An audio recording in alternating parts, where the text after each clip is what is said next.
Now, if I didn't know any better, I'd say that you're looking at running for president again. Do it. Do it. Look at me.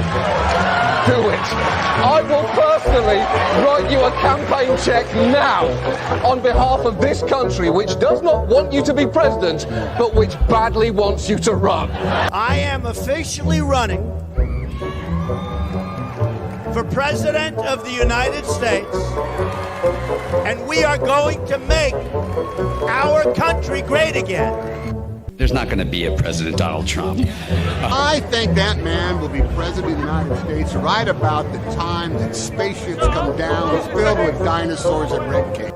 Donald Trump has been saying that he will run for president as a Republican, which is surprising since I just assumed he was running as a joke. Donald Trump will not become president.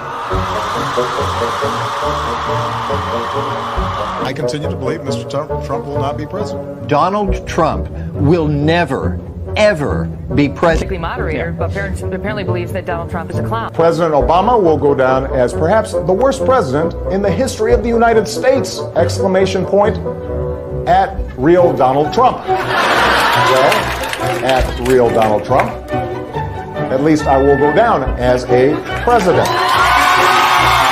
You're never going to be president of the United States by insulting your way to. Let's see, I'm at 42 and you're at... We have a key race alert right now. Donald Trump now has reached the number of delegates needed to clinch the Republican presidential nomination. So right now, Mr. Trump, to answer your call for political honesty, I just want to say you're not going to be president, all right? It's been fun. It's been great. I love you. But come on, buddy. Donald Trump, while we project, will win in Kentucky with its 8th electoral vote, in Indiana with its 11th electoral vote, West Virginia, Oklahoma, Tennessee, Mississippi, South Carolina, Alabama, Kansas with its 6 electoral votes, Nebraska with its 5 electoral votes, and Wyoming with its 3 electoral votes, North Dakota with its 3 electoral votes, and South Dakota, Texas, Arkansas, Louisiana, the state of Montana, Missouri, Ohio, Idaho, North Carolina. I, Donald John Trump, do solemnly swear. Do solemnly swear.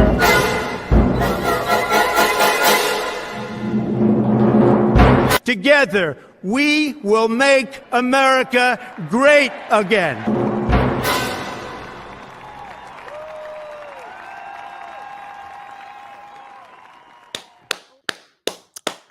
Well, look, I'm frozen up. Why am I frozen up? What the fuck happened to my camera? You messed up my damn intro.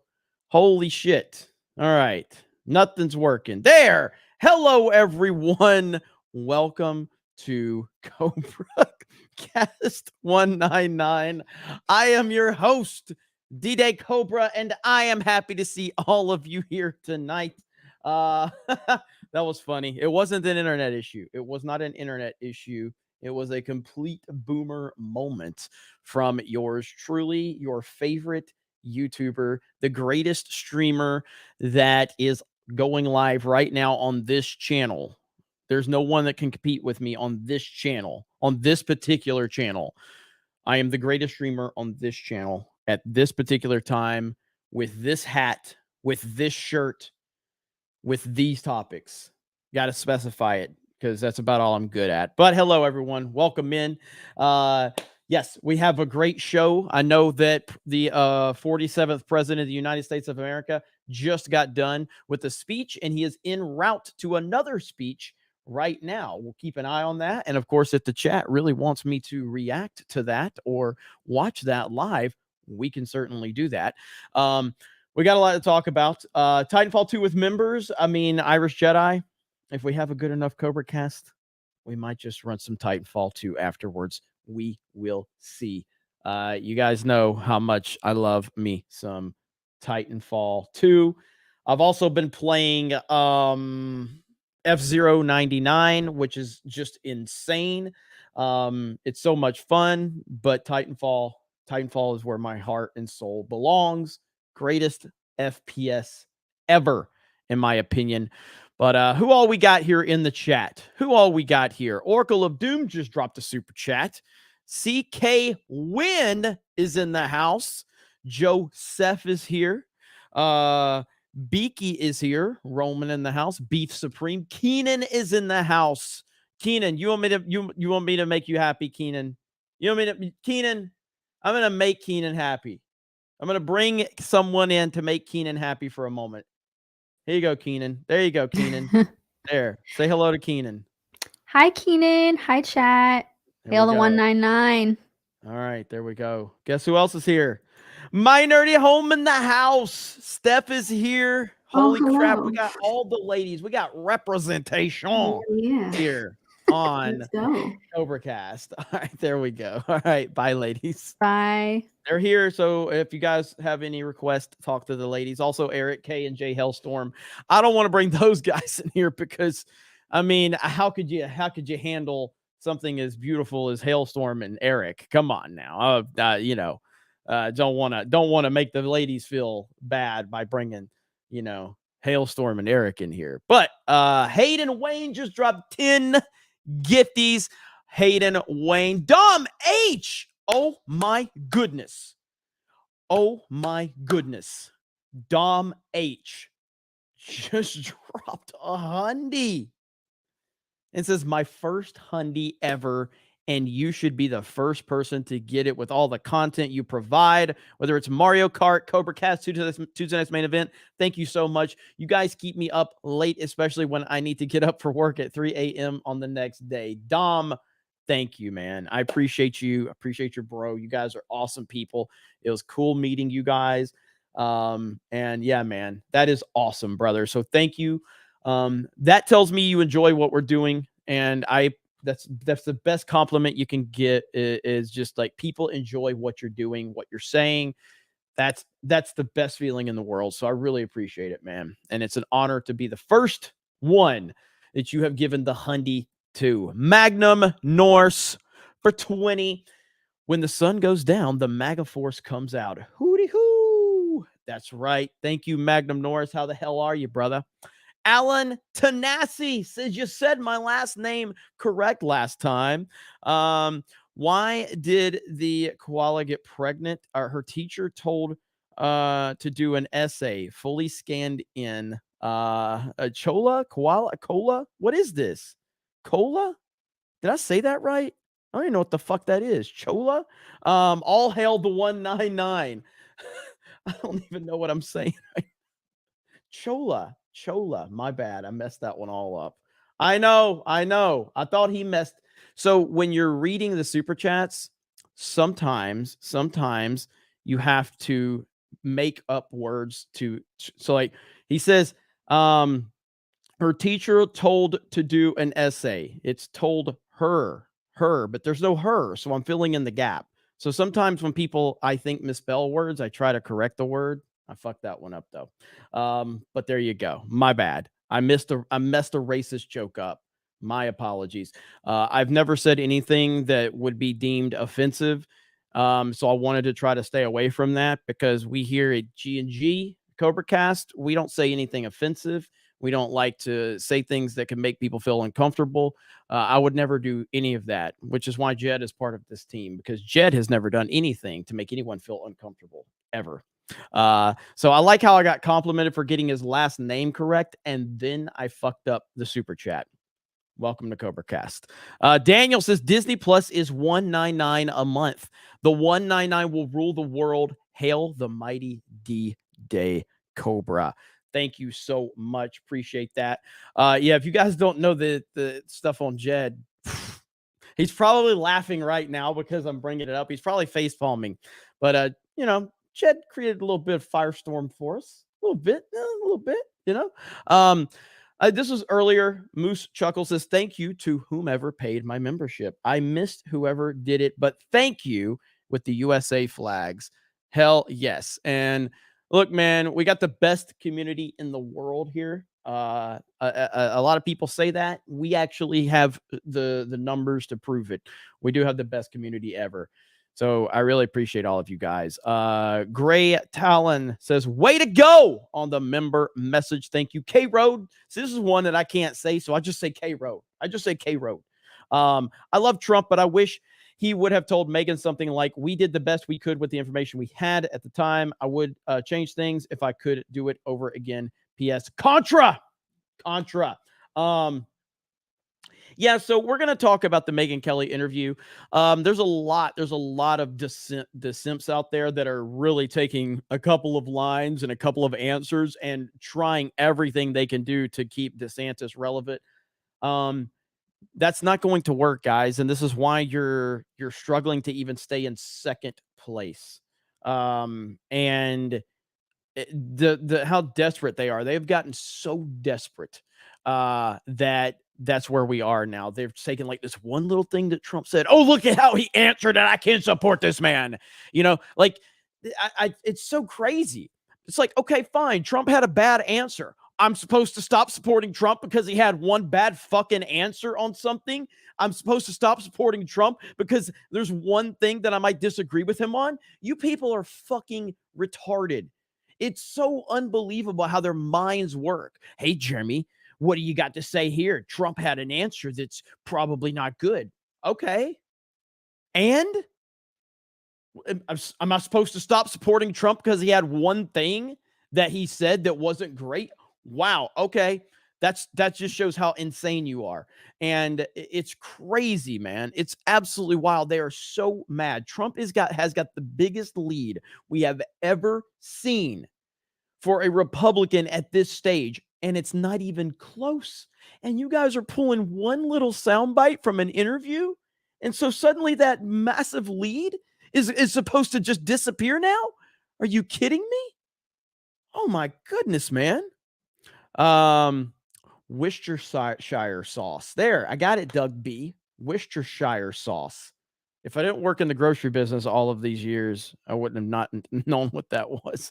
You're making me uncomfortable, so I need more of it. Skull. Valkyria Winter. You remember how long it took me to say Valkyria Winter?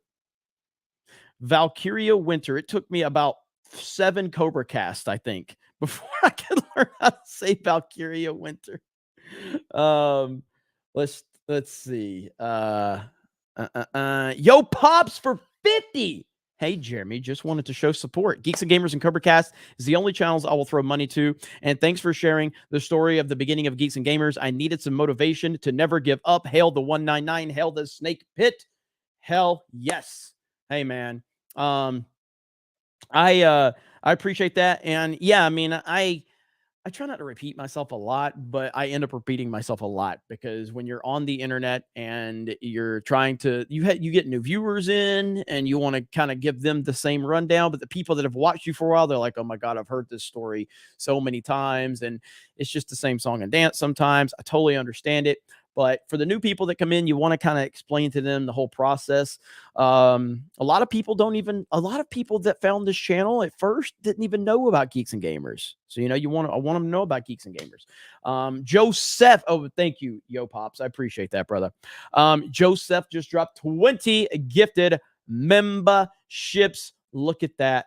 The party is getting started, and it's getting started in a damn good way tonight. We are already up to 44 freaking members. Lying Dogface Pony Soldier dropping a gifted membership. Thank you, Lying Dogface Pony Soldier. Coalesce's stream just started and we already have an F. Gary Boomerism is truly infectious. Yes, it is. Yes, it is. Oracle of Doom.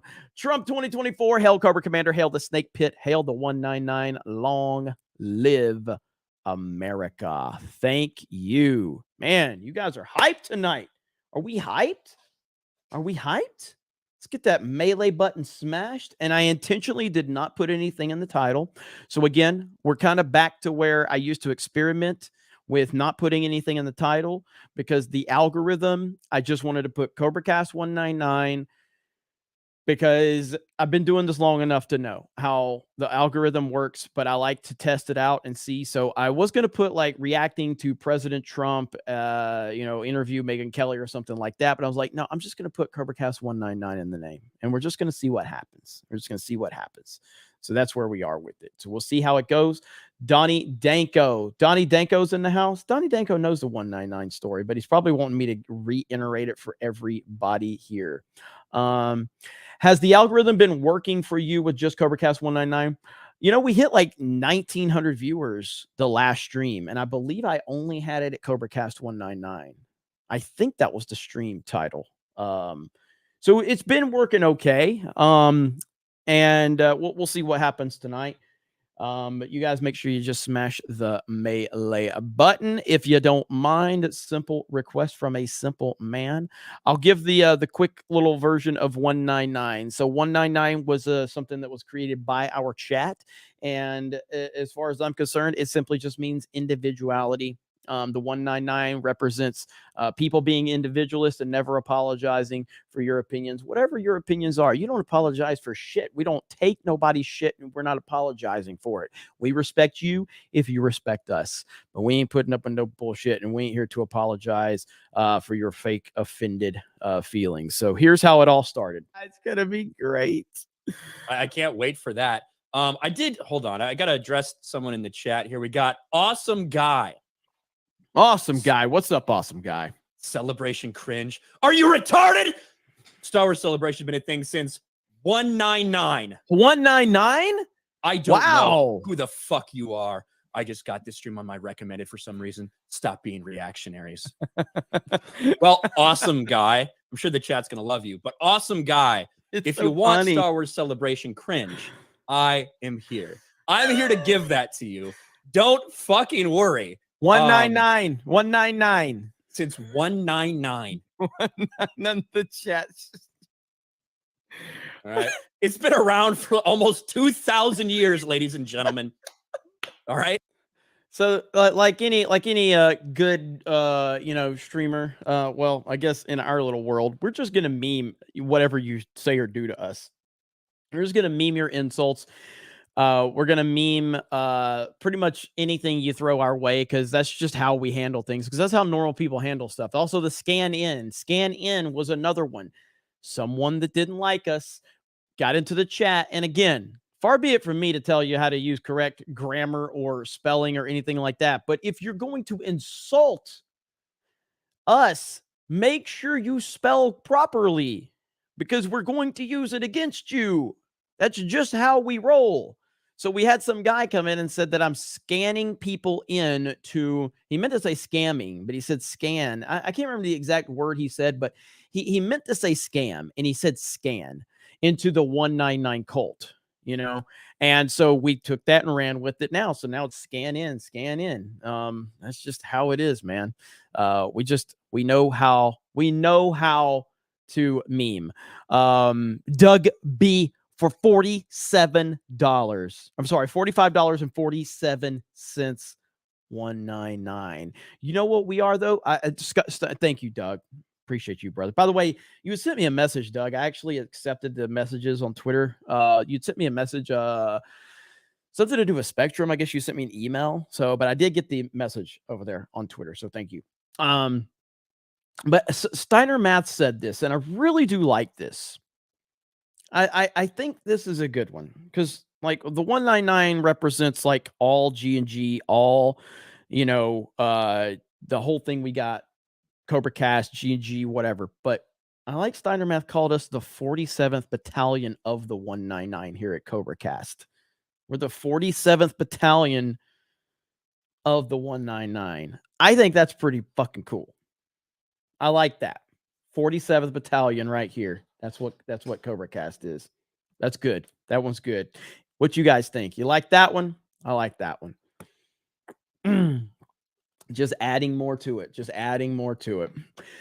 And that kind of goes back to the weirdo that was accusing me of like all this secret society numbers thing. I don't even know if we have that video, but that one guy was breaking all of this stuff down. Like he's basically like accusing me of running like a secret society and all of my numbers and what they meant. And I'm like, what in the hell are you guys talking about? Giving me way too much credit. Way too much credit. Let's see. Elsid Barrett scanning in. Hail to Cobra Commander. Hail to Prophet Awesome Guy 199. Thank you so much. All right, before we get rolling, I got to show you guys a video that I thought was just fascinating. Okay, this is from Patrick Bet David over at Valuetainment, and he had this business guy Graham. I think Graham Stefan or Steven. I don't know who this. I've seen the guy, but my goodness, dude. What Patrick Bet David is on another level. Okay. He is on a completely different level. And we need more of Patrick Bet David. Holy crap. Is that Trabuco? Bucco? 81, 1999. That's your first ever. Is that your first one? Yes, that's your first super chat. Supporting the 199. Jeremy took a big risk when leaning into openly supporting or openly pro-Trump politics and has kept true to himself and his fans. Appreciate what you're doing and look forward to those CobraCast. Hail the 199 Snake Pit. Hell yes. Thank you, man. Honored to have your first super chat here on the channel. Means a lot, and I really do appreciate that. So thank you so much. Lord Plagay says, Jeremy only reads $100 super chats, except for your $0 comment right there, Lord Plagay. That's right. I see all the chat. I see all the chat. Haha. You didn't think I was going to see that one, did you? More MAGA says, if you're hearing this, you are the 199. Thank you so much. Yep. But thank you guys. I appreciate it. Let's see. Yeah.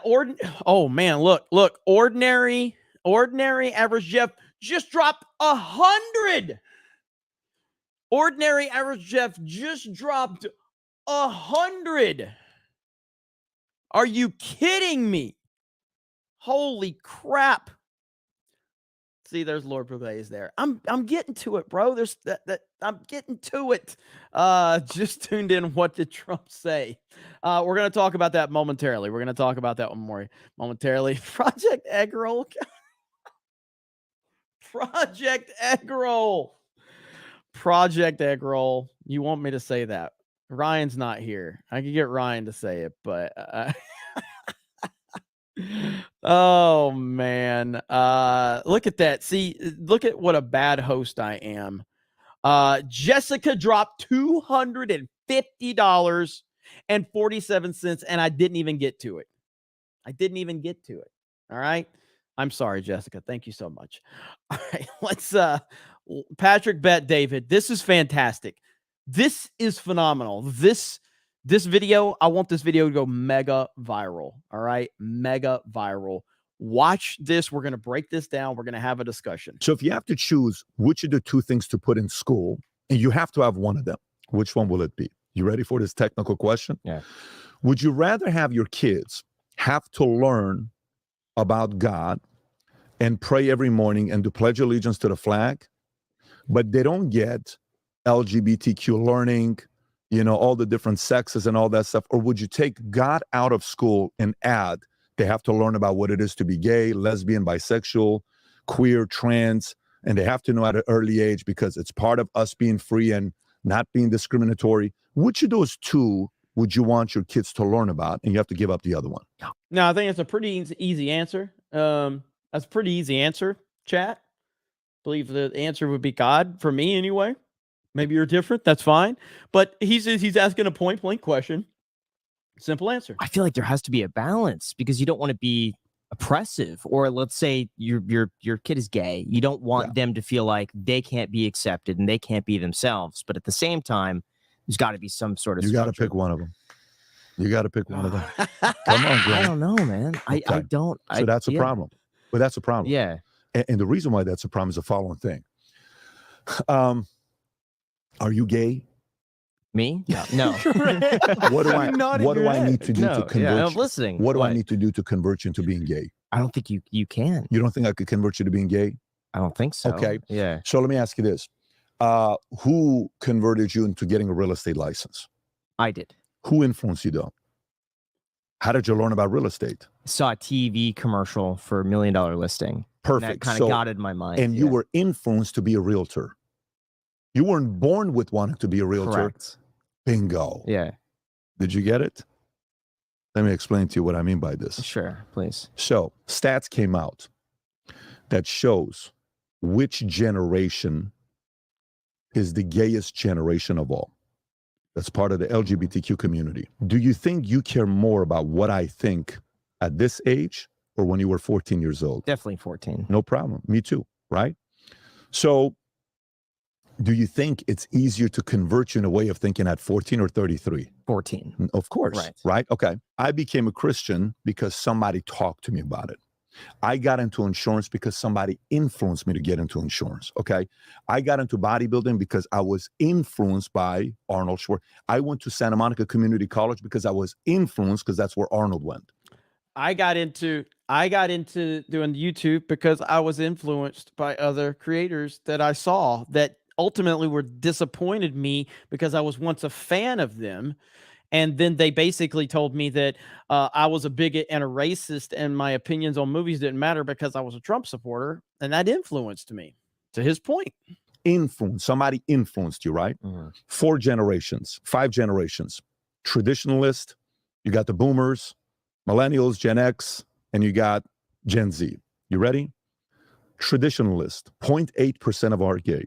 0.8% of traditionalists are gay. Boomers, 2.6%. Then you go to 5%. Then you go to 10%. You know what percentage of Gen Z identifies as LGBTQ? 21%. 21%. So who do you think cares less about what you and I think? Traditionalists or Gen Zs? Traditionalists. You think if you and I are 70 years old and we're gay, do you really think you and I care about what other people think? What do you think? No. You're coming out. You ever seen a grandma or grandfather drop F-bombs and it's like, get your butt out of my, because that, listen, I'm 10 years away from living and dying. Like, I don't give a shit what you think about me. But if 21% of Gen Z is gay, they're being influenced just like you were influenced to be a realtor, just like I was influenced to go into SMC. Influence. That's a problem. So the fact that you, a very smart guy, a super successful guy at your age, cannot tell the two apart, that means you're not really putting a lot of thought into what's going to influence who. Because God, faith, that's going to influence you to do what?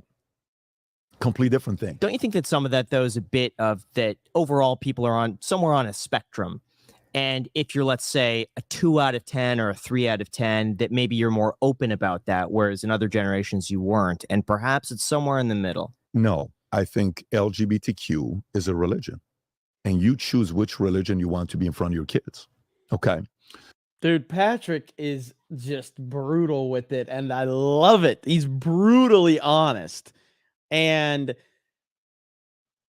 you can't, like, you can tell when somebody's scared to just say what is going on, and you can tell that this other guy's really scared. I don't know much about this guy, so I'm not hating on him or anything, but he's really, really scared. You choose, if a person is gay, you're eventually going to be gay. You're going to be gay. You're not going to be, if you're going to do what you're going to do. Like, for example, I interviewed a guy who was a negotiator, FBI agent, who would sit down with people that killed, that were, murderers that killed their own family members. And I said, so what gets somebody to get to the point of wanting to do something like this?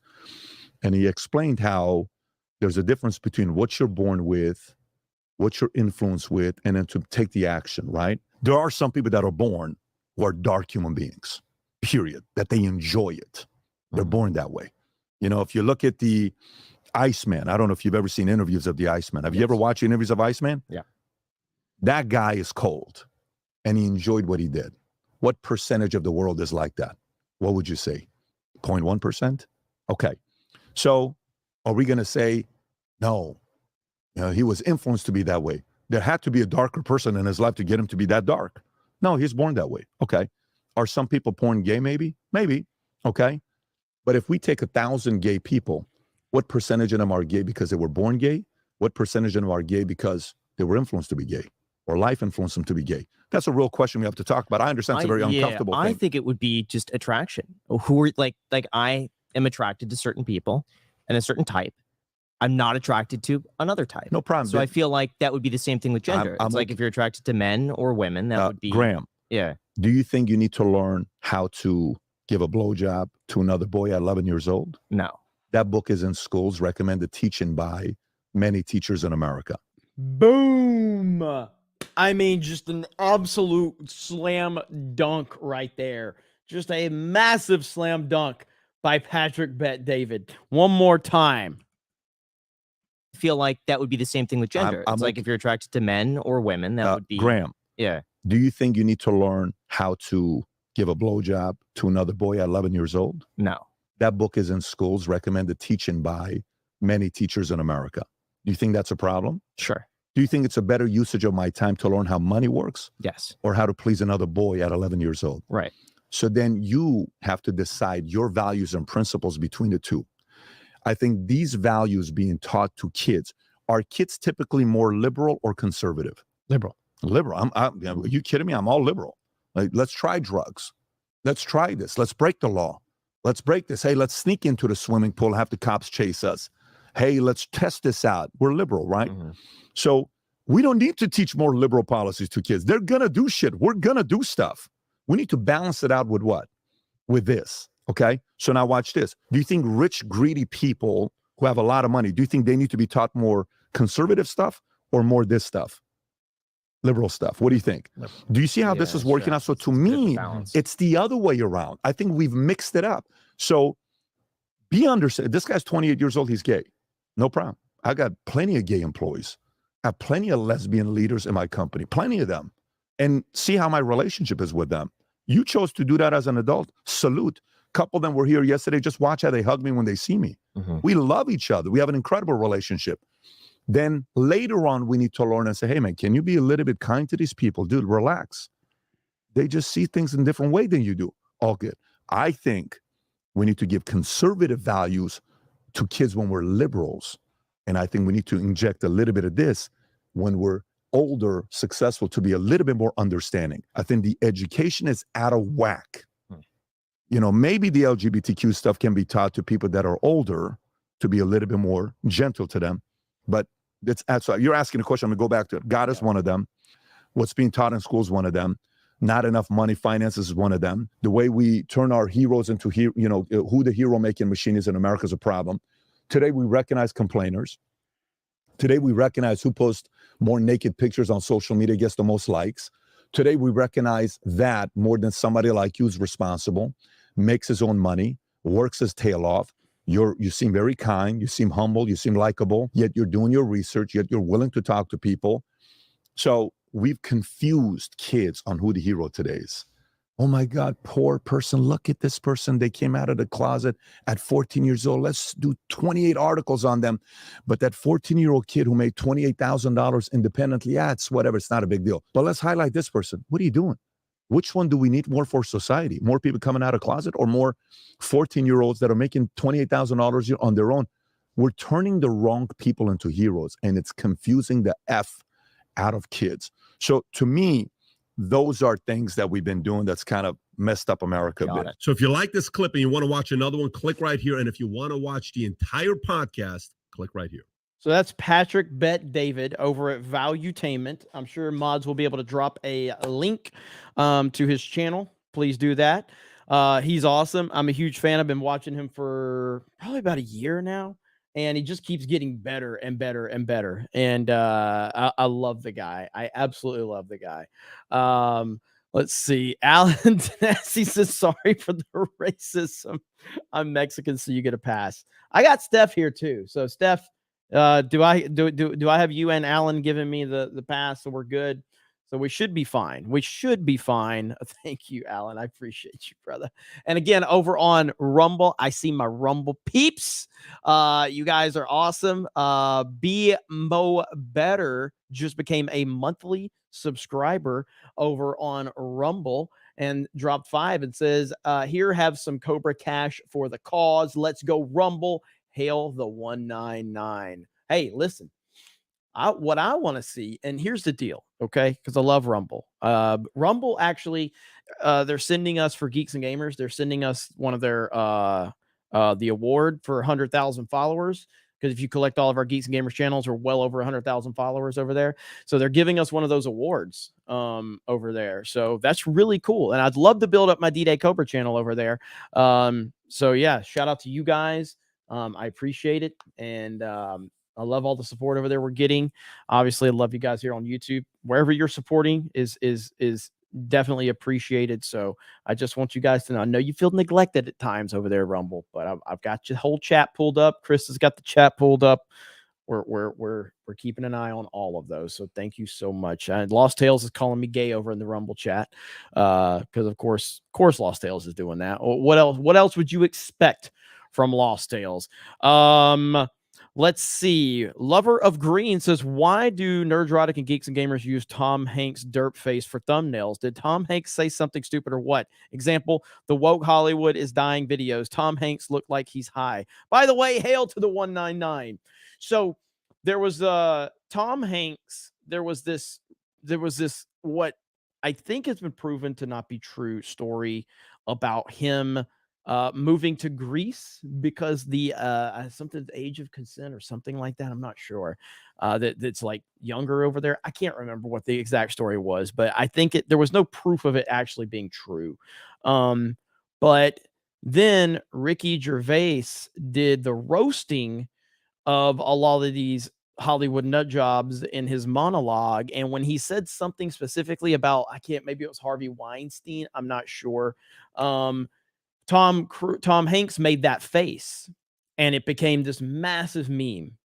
And for what it's worth, I personally I've always been a huge fan of Tom Hanks. If I said Tom Cruise, I meant Tom Hanks, but I've always been a huge fan of Tom Hanks. But he definitely is someone that has fallen from grace, in my opinion. I feel like Tom Hanks is again, I'm just speculating because I don't have any proof of it. I feel like Tom Hanks is a pretty slimy person, probably, especially with all the stuff he said about President Trump. He said more than a few things about President Trump, and we've seen a lot of these Hollywood people kind of fall from grace. So that face, though, has become such a meme that it's almost like the equivalent of the screaming SJW. You know what I mean? But yeah, that's the background on it. That's the background on it. This was pretty nice. Honestly, Jeremy inspired me. Just like you said, you started, I got a camera and turned it on and spoke my mind. Keep up the great work, brother. Long live the fellowship and the 199. Thank you so much. And good luck with your channel. That is super awesome. Cajun Corey for 499. What's up, Cajun Corey? How you doing, brother? I see Doug B just became a monthly subscriber over on Rumble. I got to show off the Rumble chat because it's kind of cool over on Rumble. It's different over there. So like right here, if I share my screen, here's Rumble right here. You see the chat, how it shows up right there? That's kind of cool, man. Like if you're a monthly supporter, it shows up. That's pretty awesome. That's pretty damn cool. So I dig it. I dig it. Yeah, look at it. Everybody's happy. Highlighting the Rumble chat. See, Rumble chat's always getting mad at me. Much love to you guys. Much love to you guys. We see you over there. So, all right, where are we at? I gotta catch up. Is Trump speaking yet? I know he's supposed to go live. Okay, Trump is supposed to go live soon. Krista, can you drop a poll in the chat and see if they want me to watch Trump live? And we can see what the peeps have to say. All right, let me go back to the top. Look at that, man. You guys have just been incredibly supportive already. Unbelievable. Bill Bo T-Baggins. Hail, Jeremy. Tuesday, I'll be at Universal Studios. Anyway, you guys could do a park video that day. It will be a massive honor to meet you. Trump 2024. I think I'm going to be traveling back to Pensacola that day. I'm not sure yet. Actually, probably Monday. I'm spending most of the week in Pensacola next week for some family stuff that I'm obligated to. I don't know what the plan is. I mean, obviously Tuesdays are usually a busy day for us because we have Geeks Gamers Daily, and then we have Tuesday night's main events. That's usually not a park day, but Krista and Jay might have something planned that I'm not sure of. So So we will see what happens, but I hope you have a great time for sure. I hope you have a great time. Koa Lee says stream just started. We already have an F. Gary Boomerism is truly infectious. I know I read that one earlier, but it's just really good. Scott McKenzie member message. Hail Jeremy in the CobraCast chat, the 199. And let's go, Brandon. Take back the White House and the Senate. Man, it's going to be tough, but I think the momentum is all on our side. The Buzz CJC, new member. Thank you for that. Zinni Biscuit, wish me luck tomorrow with my dancing group. I know you Bama fans love Rocky Top. Oh yeah. Big time. Good luck though, Zinni Biscuit. Hope everything goes well for you. We just got a 50. We just got a 50 from Amenti. Trump 2024. 45, 47, 199, Snake Pit, Yo Joe, roll out, hold the line, catchphrase, slogan, rhythm, and rhyme. Today I got paid on time. Time to drop bombs and support Geeks and Gamers and the Cobra Commander. Watch Trump live, baby. Hail! There we go. Oh, he's here. What did the chat say? What did the chat say? All right, he's here. I'm sharing it right now. God dang it. Let's go. Here we go. This land, God bless the USA. Our boy looks good, doesn't he?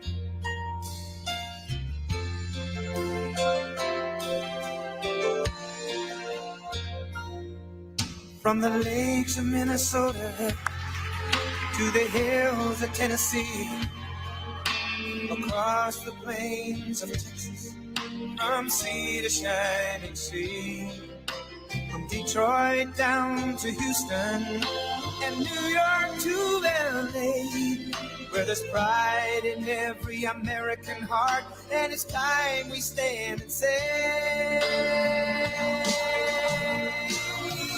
that I'm proud to be an American, where at least I know I'm free. And I won't forget the men who died, who gave that right to me. And I gladly stand up next to you and defend her still today. 'Cause there ain't no doubt I love this land. God bless the USA.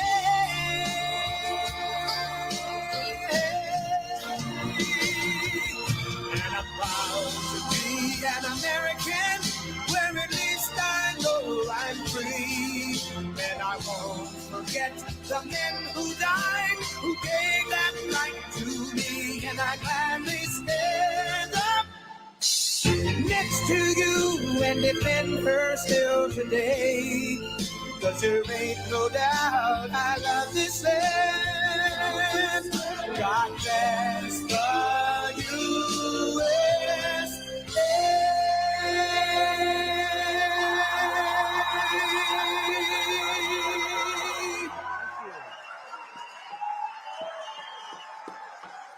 Well, thank you very much. This is a big crowd of people.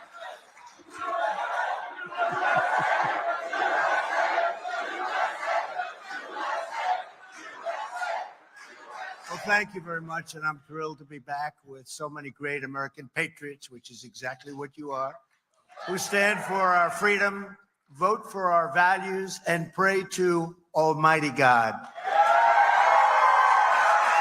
I want to thank a very good friend and one of the conservative movement's finest leader. He really is a leader in many ways. Tony Perkins, he's done a fantastic job. Thank you, Tony. Thank you very much. Let's also express our gratitude to the entire team at the Family Research Council for their 4 decades of outstanding work in defense of the American family and culture and God. Just so we're clear, he just gave a speech like 20, 30 minutes ago, maybe 40 tops. And now he's traveled to make another one. This dude is working his ass off. He's crushing it.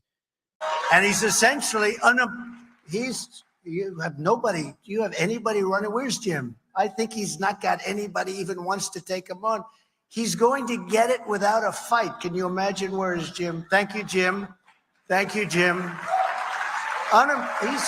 He's unopposed. I haven't even heard about that for a long time, especially from Indiana. But he's fantastic. And Ronnie Jackson. Ronnie, would you stand up, please? Ronnie Jackson. He's a doctor. He's an admiral. And he's a congressman. Where's Ronnie? We love Ronnie. Where is he? See? And he just, you didn't get a very good seat tonight. What's going on? He's fantastic. So he's like a highly respected in the military, an admiral. He was my White House doctor. He said, I'm the healthiest president in history. He said that if I didn't eat junk food so much, I would have lived 200 years. He was projected. But he was a great doctor and a great admiral, and now he's a great congressman from Texas, and he won his race by 49 points. That's pretty good. And we love Ronnie. Ronnie, thank you very much for being here. And a very special woman, a very brilliant woman. She helped so much with everything I've done. I think most of you would hear, she's very shy. She doesn't like being on television or anything like that. She's a shy person. Kellyanne Conway. Where's Kellyanne? Where is Kellyanne? She's so incredible. Thank you, Kellyanne. She's great. Great woman, actually. We had an incredible campaign. 2016, we had an incredible campaign in 2020. What the hell happened there? We got more votes than any sitting president in history. Can you imagine? More votes than any sitting president by close to 12 million. I was told if we got 63 million, which we got at 2016, you can't lose. It's just impossible. And we topped it by millions, but we're going to have the most successful election ever coming up, and we're going to do things that nobody thought possible. Because 1 year from now, each of you will vote in the most important election of your lifetimes. Your most important. This is going to be the most important. This election will decide whether America will be ruled by Marxists, fascists, communist tyrants who want to smash the Judeo-Christian heritage, or whether America will be saved by God-fearing, freedom-loving patriots like all of the people in this room. And if we stand together in this fight, we're going to defeat crooked Joe Biden if he runs. Is he going to make it to the starting gate? Every time I watch him do so badly, I say, oh, this is not good. No, I want him to do much better than he's doing, because I don't know if he's going to make it. But we're going to take back our country. We're going to take back our culture, and we're going to make America great again, greater than ever before. And I come here tonight bearing a very simple message. No president has ever fought for Christians as hard as I have, and I will keep on fighting for Christians as hard as I can for 4 more years in the White House, and we will do things that nobody has ever been able to do. Just think of what we already achieved with the help of many of the great people in this room. I know so many of you. We did more to uphold religious liberty than any administration in history, according to everybody.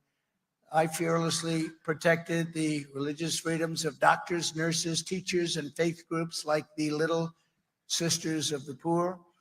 I blocked the IRS from using the Johnson Amendment to interfere with pastors' freedom of speech. Very important.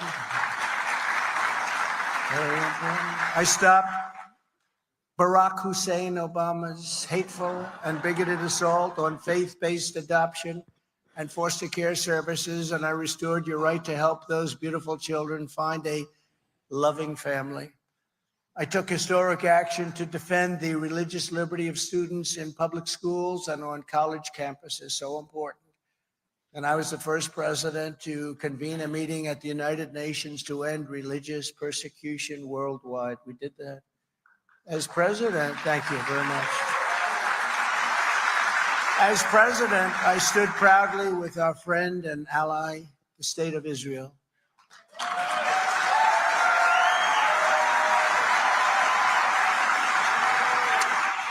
I kept my promise, recognized Israel's eternal capital, and opened the American embassy in Jerusalem. Shout out to Golden Nuggets. That is huge, brother. The embassy built. I got the embassy built. They were starting to raise funds and do the funding, and they said it was going to cost $2 billion. And I said, $2 billion? And I told my people, do you have a site? We are the United States, and we have sites all over the place. And real estate, because I see a couple of my great real estate friends right here. And I said, you have a site that's a great site, much better than the one that they wanted to buy for a tremendous amount of money, way overpaying. That man, whoever owned that site, does not like me very much. He was going to make a fortune. And they came back to me the following day and said, yes, sir, we do have a site. We have a great site. Is there a building on it? Yes, there is. It's abandoned, but it's a very strong building, structurally good. And I took that building and I said, I called off everything. I had my people go and check it. I said, how much would it cost to rebuild that building and make it the embassy? They said, about $400,000. That's slightly less than $2 billion, right? And it's the first time I've ever said this in business. I said, you know, that sounds too cheap. It's usually that's too expensive. I said, that sounds too cheap. That's too inexpensive. So let's make it a little bit more. Let's spend a little bit more. We'll make it $500,000. And we got it built for $500,000, and we used Jerusalem stone. Jerusalem stone is a very rare and beautiful stone, unless you're in Jerusalem. And a friend of mine has office space at a beautiful office building in New York, and every time I walk in, he tells me about, this is Jerusalem stone. Look, the wall opposite the elevator. And he's so proud of the Jerusalem stone. He said, I paid a fortune for it. He's told me that every time I walk in, he tells me about Jerusalem stone. So what I did is I said, do you think we could do the whole building in Jerusalem stone? Absolutely. We have so much Jerusalem stone. I said, is it expensive? They said, not at all. It's cheap as you can imagine. And we did it in Jerusalem stone, and it is a truly beautiful embassy, and there's no reason for them ever to do anything else because it's a beauty and it's the best location there is in Jerusalem, and it was a great honor. So we not only designated, we also got it built, and built many years ahead of schedule. So it was, and we saved approximately $2 billion, so that was okay. But I also recognized they were working on this for 58 years. I recognized Israel's sovereignty over the Golan Heights, you know that, and took care of that. I was done. 52 years they worked on it. Planes would come in every season, planes that have meetings that would last for 2 days, and then they'd leave, nothing would happen. I got it done in about 12 minutes. And I withdrew the United States from the disastrous Iran nuclear deal disaster. And here at home, we totally transformed the federal judiciary, appointing nearly 300 judges to interpret the law and the Constitution as written. Very big thing. Together, all of us, we withstood vicious attacks to confirm 3 great Supreme Court justices, Neil Gorsuch, Brett Kavanaugh, and Amy Coney Barrett.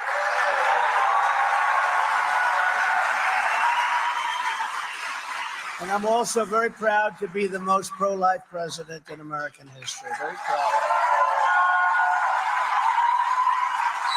Thank you. From my very first day in office, I took action to protect the unborn. I reinstated the Mexico City policy. You know what that is? Stopped taxpayer funding for the abortion industrial. Yeah, Peking always complaining. You guys should just, if you want to entertain Peking, you just talk to him in the chat. Keep his mind off of his TDS.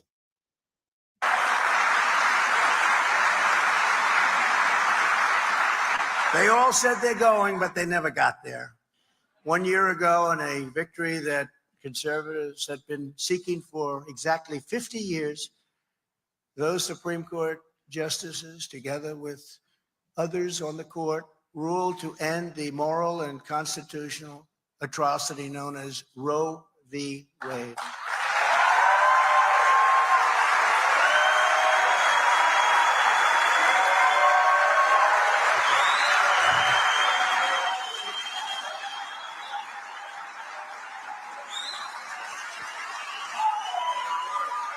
Thank you.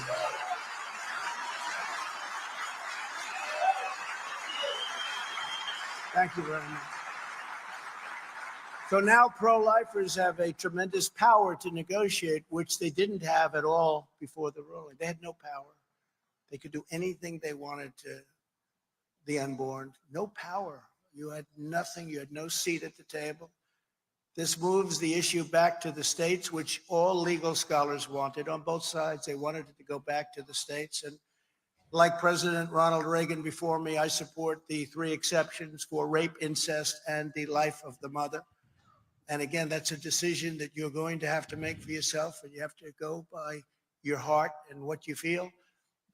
But I do, and I will say politically, it's a very tough decision for some people, but very, very hard on elections. Very, very hard. This was, we had midterms, and this was an issue. You know, they are the radical ones. We are not the radical ones. They are the radical ones. Remember, the Democrats are the people that will do things that nobody thought anybody would ever do. They'll kill babies in the 5th, 6th, 7th, 8th, 9th month, and they'll even kill babies in some cases after birth. They are the radicals. We're not doing that. They're doing that. And I said to politicians, they just don't know how to talk about this issue. It's a complex issue, but they don't know how to talk about it. And if they don't speak about it correctly, they're not going to win. They're not going to win. And they turned it around, the Democrats mostly. They turned it around and put it on us, and we have to take that issue. And now, really, for the first time, we have to run very strongly, but we have to know how to speak. I watch some of these politicians speaking, and it's so bad. They don't understand what it is that they're talking about, and they lost a lot of elections, and we can't let that happen. This was a great victory. But you have to be able to talk, and you have to say exactly that. They are a group of people that are willing to do things that nobody thought ever would be acceptable.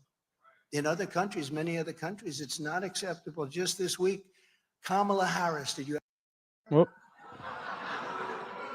refused 7 times in a row to say that she opposes abortion on demand. She refused to say it right up until the moment of birth. And again, in some cases, you have after birth, it's just murder.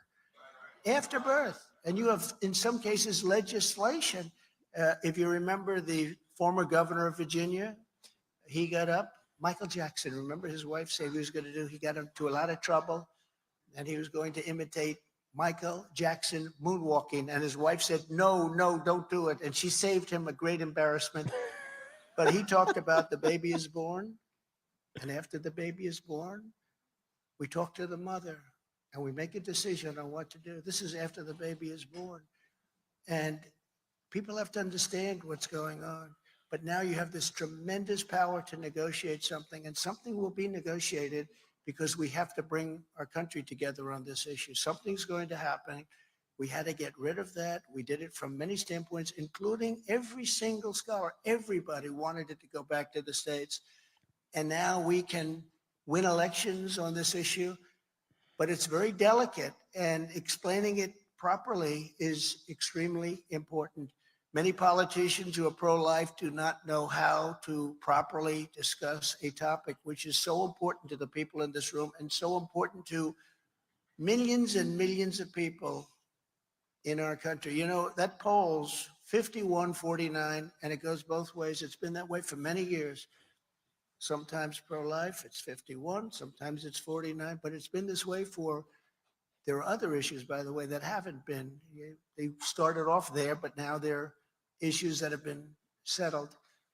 But it's 51-49, and it's been that way for many, many years. We gave them this incredible power to negotiate a great deal. We gave people representing us, and maybe that will be me, but we gave people representing us an incredible power to do something that's really a fantastic thing if we can do this. And we're going to get it done. And you all know what I mean. Before the termination of Roe v. Wade, there was just no power, no rights, no anything.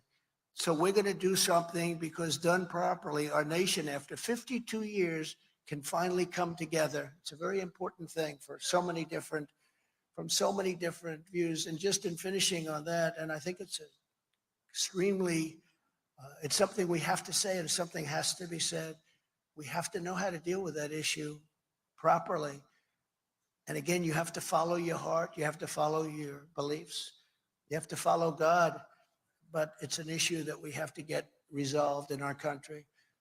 In another great victory for our movement last year, the Supreme Court issued a landmark decision protecting school prayer. So many great rulings. School prayer.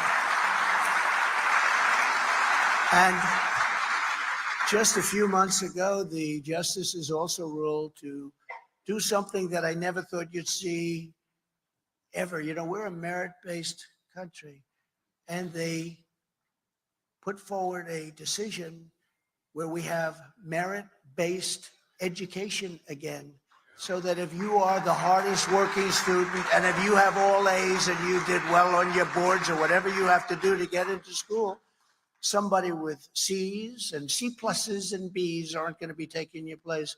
It's such an incredible victory. Most people thought that was not something that was going to get done, and it got done because we were able to appoint 3 people on top of some great people that are already on the Supreme Court. So every promise I made to Christians as a candidate, I delivered, and in many cases delivered much more than the promises I made. So it's an honor.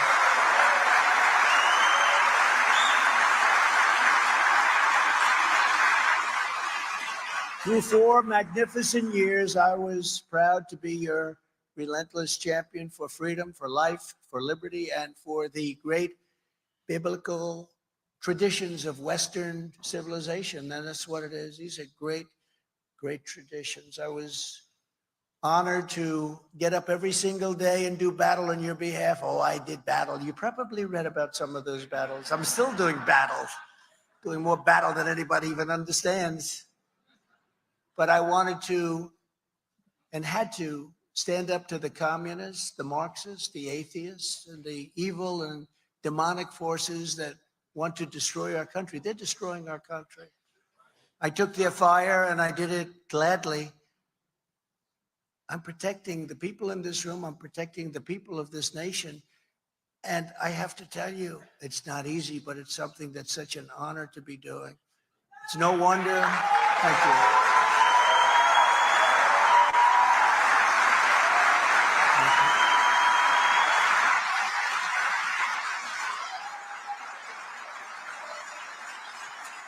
It's no wonder that this very sinister opposition is now tearing down every law and institution to try and stop us from vanquishing them from power forever. As you know, crooked Joe Biden and the radical left thugs who have weaponized law enforcement to arrest their leading political opponent, and leading by a lot, including Obama. I'll tell you what, you take a look at Obama and take a look at some of the things that he's done. This is the same thing. The country is very divided. And we did with Obama. We won an election that everyone said couldn't be won. We beat Hillary Clinton. Now, you know, I used to call her Crooked Hillary. I'd say Crooked Hillary, but I took that name away from her. That was a great day. About 2 months ago, I said, you know what? Because I don't like using names on people doubles. I think we have a lot of words out there. So now I call her Beautiful Hillary. She's a beautiful woman. And rather than Sleepy Joe, we call him Crooked Joe because it's a very appropriate name. So that was a good day for Hillary. I think she was very happy with that. But what they're doing is high-level election interference. That's what it is. They're interfering with our elections, just like they stuff ballot boxes, just like they do so many other things, like the 51 people that said it was Russia disinformation. These people were very dishonest when they did that and when they said that, or just like Twitter with FBI, they call it Twitter files, and so many other things. And it's happening for a single reason, because I'm the only candidate that they do not want to run against, and the polls bear this out. All these polls that are coming out today, we're beating Biden by a lot. We're beating the sanctimonious by a lot. Just last night, Fox has us up. I say us because me is us as far as I'm concerned. Really true. But Fox has us up by almost 50 points on DeSanctimonious, and we're beating Biden by a lot. Ron DeSanctimonious. I endorsed him. He only won because I endorsed him. And then he says, well, I have no comment as to whether or not I'm running. I said, did he say that? That means he's running. Let's go. Let's go get him. And he's fallen like a very badly injured bird from the sky. He's really been hit hard. Harvard Harris just came out, and they have very similar results. We're leading by 57 points, 55 points, 50 points. We're leading in some by 65 points, leading by 65 points. Nobody's seen anything like it. And a lot of it, I read where people love my policy, but they don't like me. I think they like me.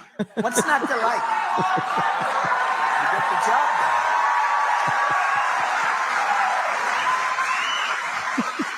I think they like me. It's not just about policy. You got to have something else, right? But I think they like me, and I think that I love them. I love the people of this country. And they've gone through a lot. This last period of time has been excruciating. In South Carolina, Ron is in 4th place now.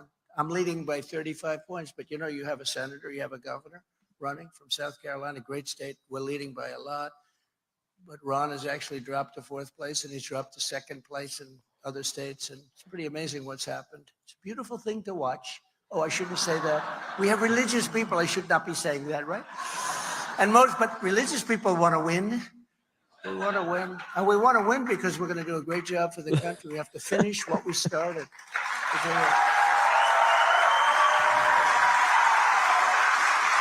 But most importantly, in just about all of these polls, that we're beating Biden by a lot. And it was a big story today.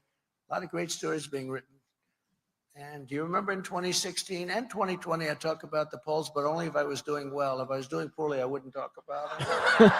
But we never had a period where we were doing very poorly. I will say that. I wasn't running, or if I wasn't running, or if I was in 5th place or 4th place or 3rd place or 10th place, none of this horrible election interference would have happened. It wouldn't be happening. I wouldn't be going through any trials and tribulations. I wouldn't have had the mugshot. I wouldn't have dated it.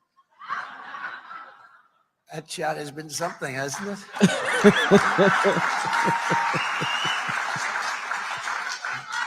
They have sold more T-shirts than any T-shirt ever in history. They're all over the place. I see pictures of people that are walking the streets of New York. Even, I must say, some of the illegal immigrants that came in, they've got my mugshot on. That thing, I don't know how they make these things so quickly, but they do. But we've become very much a banana republic with what they're doing to our country. We're like a banana republic. We're like a 3rd world country. We did great in 2016 and we won. We did much better in 2020 than we did in 2016. And as I said, getting millions and millions more votes than any sitting president. And we are going to do better in 2024 than we've ever done. And I can tell you that there has never been spirit like this. We had unbelievable spirit in 2016.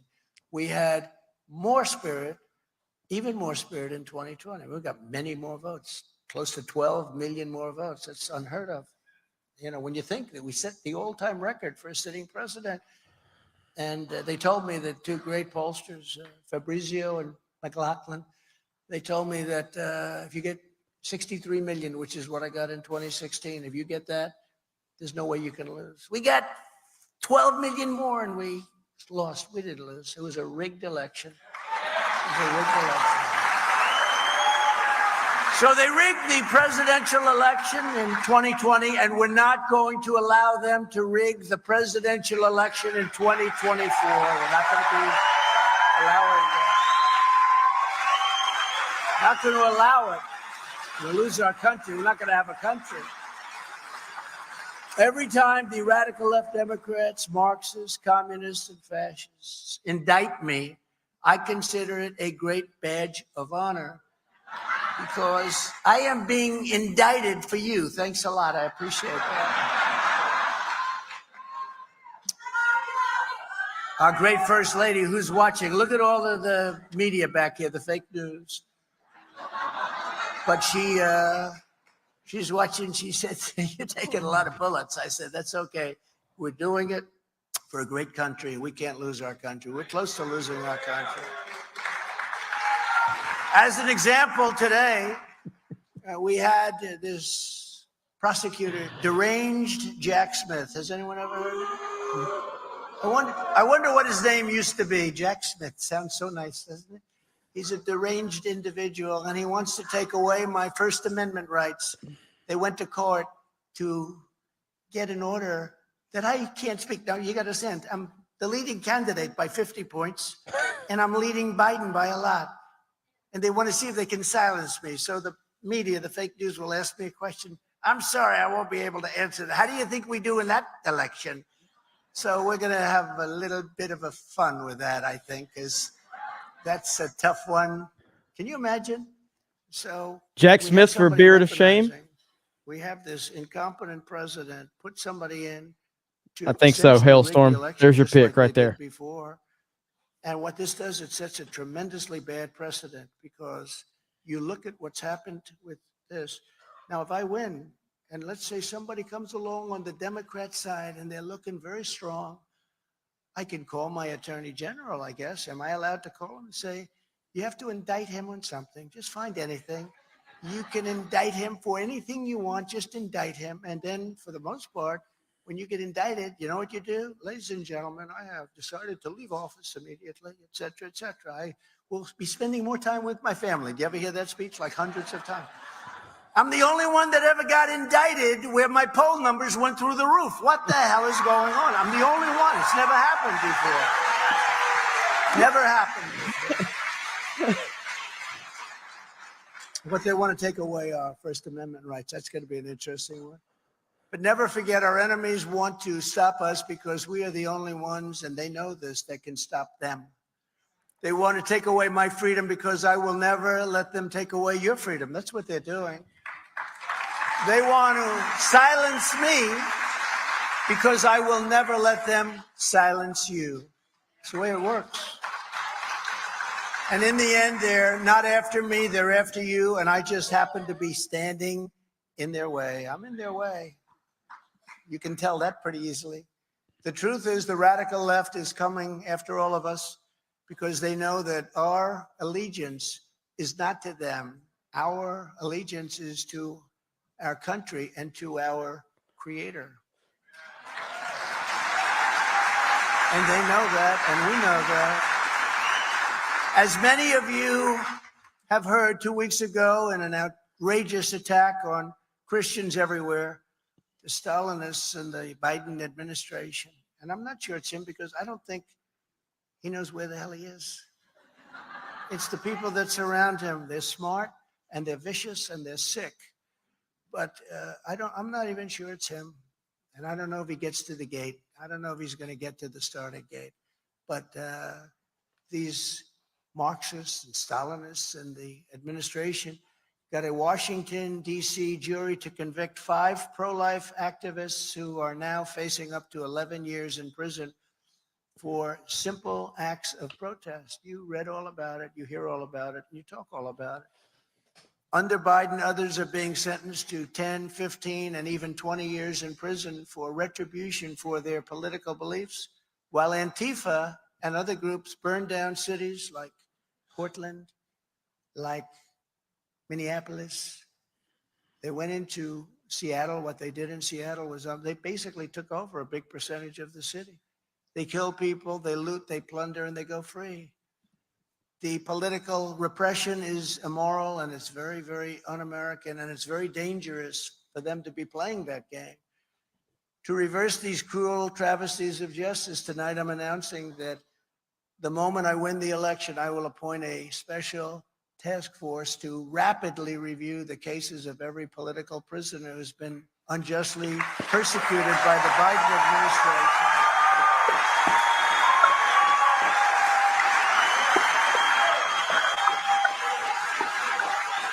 Hell yeah!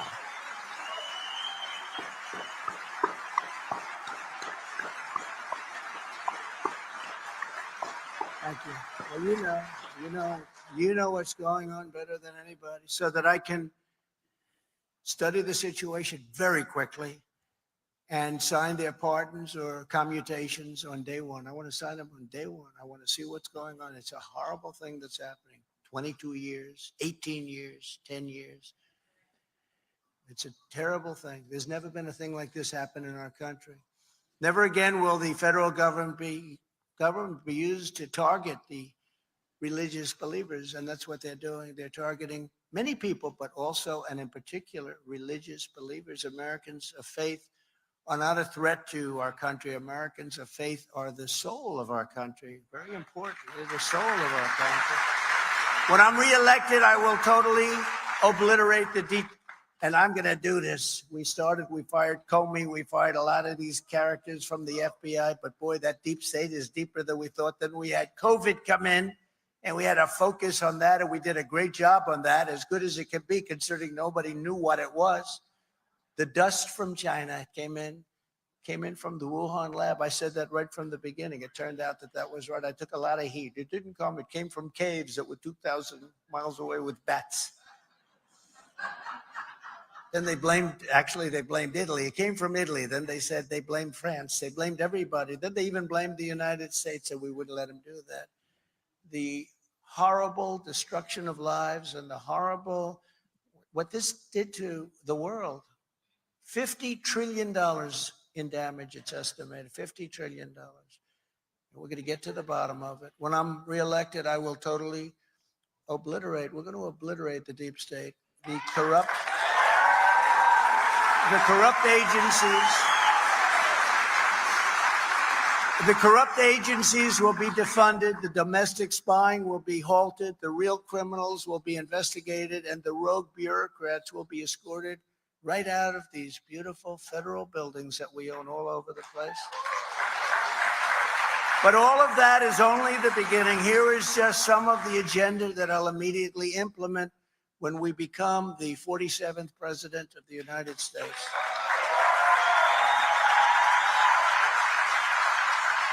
And by the way, bad things happened with the election. But if we win, and I have to say if, I don't want to say when, because they can cheat. If everything's straight, 100%. But they're very, very good at cheating. If we win, this will be the biggest political victory by far in the history of our country, and better than doing it the more traditional way, because they have shown how bad they are. They have shown what a horrible job they did, whether it was in Afghanistan, the way they withdrew, the most embarrassing moment in the history of our country, or inflation, or the economy, or you can name everything. The woke military. We have a great military, but they're trying to make it woke and destroy it. So many different things. And because of that, I believe that's the reason that we're so popular right now. They like us, they like me, but they really also cannot stand what's happening to our country, what these people are allowing, when millions and millions of people are being allowed to come into our country from prisons and from mental institutions, insane asylums, and terrorists are coming into our country. Human traffickers are coming into our country. Millions and millions of people, we have no idea who they are. Before I even arrive at the Oval Office, shortly after I win the presidency, I will have the horrible war between Russia and Ukraine settled. I'll get that settled. I know them both very well. It'll be done very quickly. And that war would have never happened had the election not been rigged. That war, all of those thousands, hundreds of thousands of people, that'll be one of the horrible things that you'll be learning. The number of people being killed in that war far greater than what you read. When a city's bombed and buildings are collapsing all over the city, they're collapsing. And then they say 2 people were slightly injured today. No. Thousands of people were killed. The numbers are much worse than anybody has any idea. I'll get it settled immediately. I know them both very well. I will get it settled immediately. It would have never happened had the election been what it should have been. And as the Bible says, blessed are the peacemakers. And I was a peacemaker.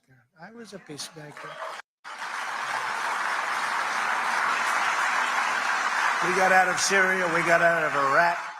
We defeated ISIS. You know, we defeated ISIS, 100% of the ISIS caliphate. I was told it would take years to do. We were fighting them for 20 years. I got it done in 2 months. We got it done very quickly. We have a great military. I go into the story, but we have a little bit of a while to go, and we have a beautiful evening, and we can take our time. But we defeated ISIS. We did something that people said just would take too long, and it won't happen. And we defeated them very soundly. But now they probably start coming back because they see a weak and pathetic administration. Weak and pathetic. I'm the only candidate who can make this promise to you. I will prevent World War III. We're very close to World War III.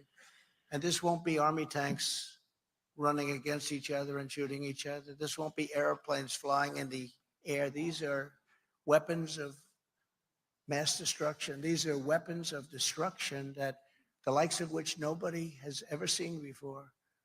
This will be an obliteration of the world, and I will stop that.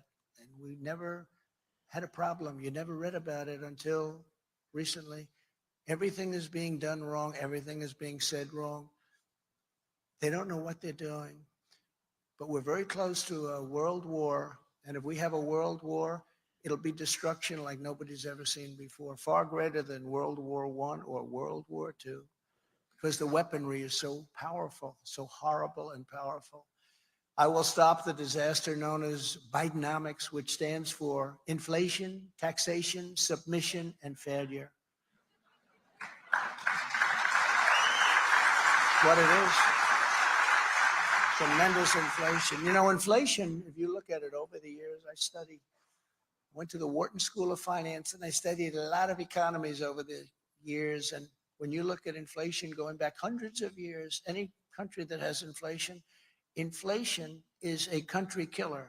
It destroys countries. You look at what happened with Germany. You look at what happened with numerous countries with rapid inflation, with big inflation. And look at what's happening just now. You know, inflation is coming back very strong again. You look at the numbers that were just released yesterday. They don't know what to do. It's coming back very strong. I will regain energy independence as we had 3 years ago. And achieve energy dominance as soon as, look, I mean, we were going to be energy dominant within 7 months, dominant. We had total energy independence. We were only taking our energy. I was filling up the national reserves, got it full. Then he starts taking it. Now it's at the lowest level it's ever been because he wanted to get it for automobiles so that people would get a little bit cheaper gas so they could try and win an election. That's not what the purpose of that is for war. The purpose for war, and it's almost down, it's almost dry right now. It's never been at a level like this. We'll take care of that, but we will, you know, we were ready to make so much, and we were going to supply oil and gas to Europe at levels like nobody has ever done. And we were in third place. When I took over, we were in third place, and a deep third. We were quite a bit away from Russia, and then Saudi Arabia was at the top. And the day that I left, we were substantially more than Saudi Arabia, and we would have been substantially more than that. We have more than anybody else. We have more liquid gold, beautiful term, because that's what it is. It's gold. And we have it, and other countries don't. Think of it. We have more of it than Saudi Arabia. We have more of it than Russia. And we were going to double up, be double the size of what we had just then. And over a period of 2 or 3 years, we were going to be selling so much clean energy, clean gas. We were going to sell so much to Europe and other countries that we were going to start paying off our $35 trillion. It was all set to go, $35 trillion in debt.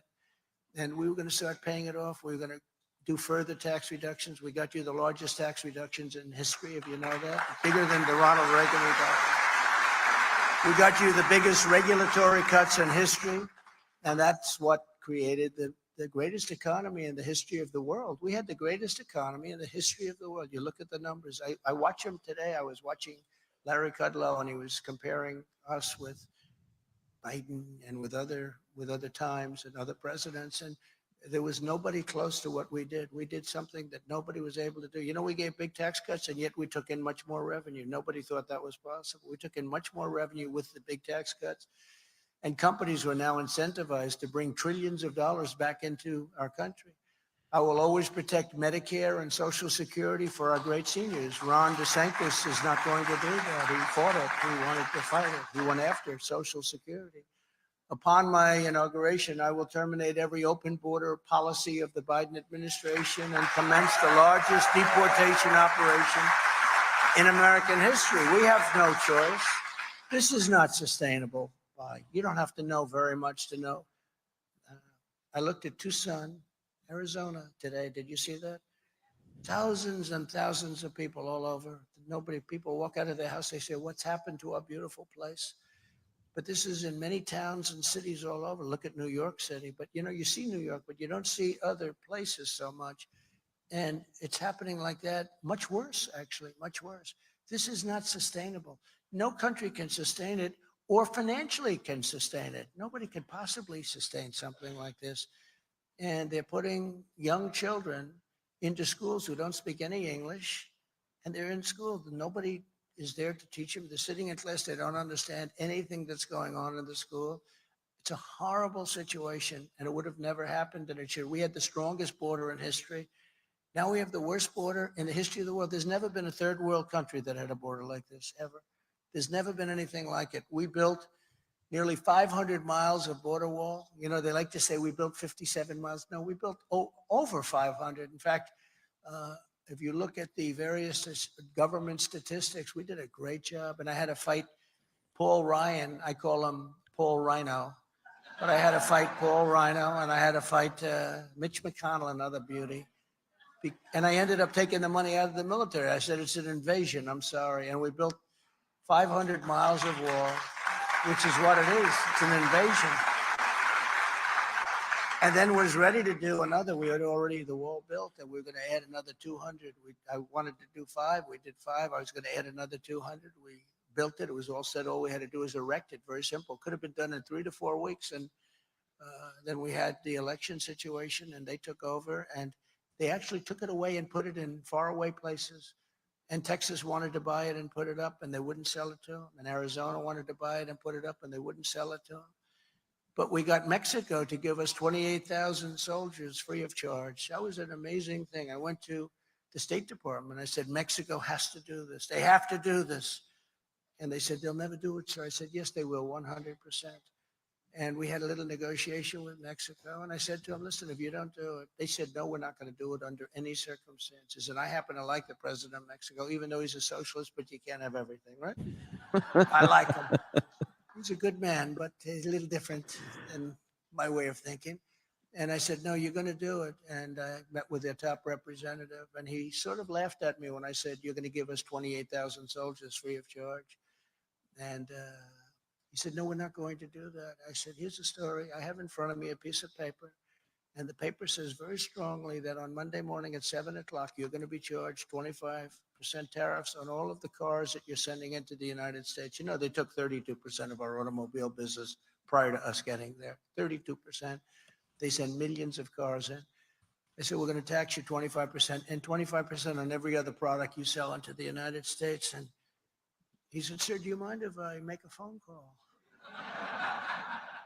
It'll just take a minute. And he came back 5 minutes later, and he said, sir, we'd be honored to let you have 28,000. It was rather amazing. Rather amazing. And the woman in the State Department, who's actually a very good woman, she has never won any of these things, but she was a good woman. She said, I've never seen anything like that in my life. But we also got remain in Mexico. That means they stay in Mexico. They don't come in, they stay in Mexico. And Biden ended that. And that was not easy to get. And in fact, they went to a judge to have it terminated. And the judge said, you can't do this. You'll destroy our country. He let it stay. He wouldn't do it, but it terminated in 6 months. And it should have never been done. And deported illegal aliens by the tens of thousands. We had MS-13, the meanest gang. They killed 2 young girls with knives walking to school in Long Island. They killed them with knives. They carved them up because shooting is too quick. They love using knives. They're sick. And by the way, we have people in ICE and Border Patrol. They're unbelievable. They're patriots. They're incredible. If we didn't have them, this country would be overrun. They don't get enough credit. And they'll run into a nest of, they call them a nest, and they'll run, and you'll see those fists. And I have a lot of friends that are in these front rows, and some of them are tough, but they don't want this job.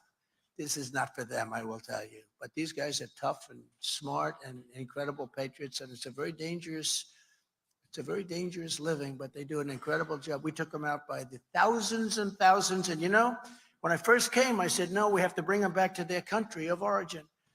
And they said, sir, they won't accept them. Under President Obama, they wouldn't accept them. They would actually put airplanes on the runway so you couldn't land the plane loaded up with gang members and very bad people.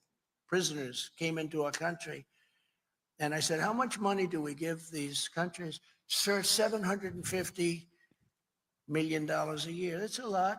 They said $750 million. All right, ended immediately. And the next morning, all three called me up separately. Sir, there seems to be a miscommunication. What's the problem? I said, you're not taking back your people that came illegally into our country. We want you to take them back. Sir, we would be honored to take them back. We would love to have MS-13 back in our country, sir. Sir, when will the payments start? It's amazing. I mean, we just don't use the powers that we have. We have tremendous. We're at the rambling portion of Trump's speech, and it's still awesome. And we took in more money with China than anybody. Nobody has ever even come close. We took in hundreds of billions of dollars with China. They were dumping steel, ruining our steel industry. They were doing things that shouldn't have done. And I put tariffs of 25 and 50% on them, different products coming in. And we took in hundreds of billions of dollars. And those tariffs are still on, Biden doesn't have the courage. There's so much money coming in, and he shouldn't. I guess they're probably trying to end it, but they're not able to because it's just so powerful, so much, hundreds of billions of dollars. No other president took in 10 cents from China. But I will also use Title 42 to end the child trafficking crisis by returning all trafficked children to their families in their home countries immediately. And as Jim Caviezel, who's a great guy, you know who he is, the movie Sound of Freedom, he said, God's children are not for sale. Hell yeah. Simply. On day one, I will sign a new executive order to cut federal funding for any school pushing critical race theory, transgender insanity, and other inappropriate racial, sexual, or political content on our children. Be easy to do. Be easy to do. I will insist on the right of every parent to send their child to the public, private, charter, or religious school of their choice. I will close immediately the Department of Education, and we will move everything back to the states where our children can be individualized in education. And it'll be done with great love for our children. States will do it much better. We're at the end of every list. I don't know if you see this. They have the top 40 nations. We're always at the end. We spend more money per pupil by double and triple of any other nation. And yet we're at the bottom. We will end this horrible Department of Education. We'll keep a few people there just to make sure they're guaranteeing they're going to teach English, just in case we have some rebels. But we're not going to have very much. You'll be able to fit on the stage, I think, the number of people we have. They have office buildings all over Washington, Department of Education. It's ridiculous. And look at the way we're rated. We're rated among the worst. We will have great schools that lead to great jobs and ultimately to great lives. And I will not give one penny to any school that has a vaccine mandate or a mask mandate. Never will have done that. He's crushing it. Crushing it. And I will keep men out of women's sports. Does that make sense?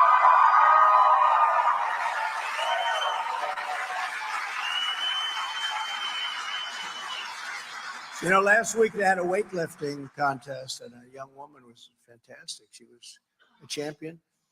And the record stood for about 18 years. And, you know, they'd put like a quarter of an ounce on one side, quarter of an ounce of boom shit. They'd try and do it.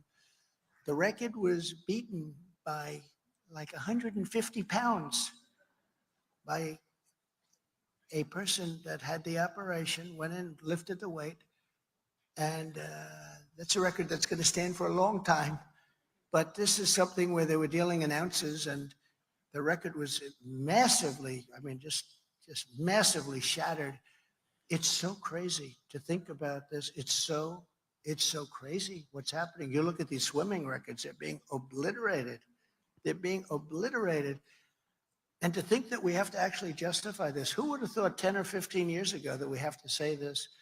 You have to just say, you know, can't do it. You can't do it. And it's very demeaning to women, by the way, very, very demeaning. And you know, they have women afraid to even talk about it. You have these teams where the women get beaten so badly and they're afraid to talk about it because it's not politically correct. But it's okay for me to talk about it, and I'll talk about it.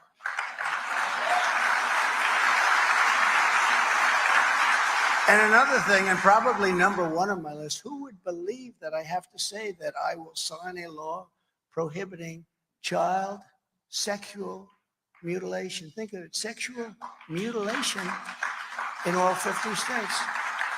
10 years ago, you know, who would have to say that? They mutilate our children, and we're not going to let that happen. But who would think that we have to say this? I will challenge California's depraved new laws that strip parents of parental rights and that encourage minors to be transported across state lines for sexual mutilation. And we will prosecute those involved in this sick California scheme for violating federal laws against kidnapping, sex trafficking, child abuse, and the deprivation of their civil rights. We're going to take care of it. It's crazy what's going on. It's crazy. It's not even believable. You have to mention these things, but you have to, because this is what's happening in our country.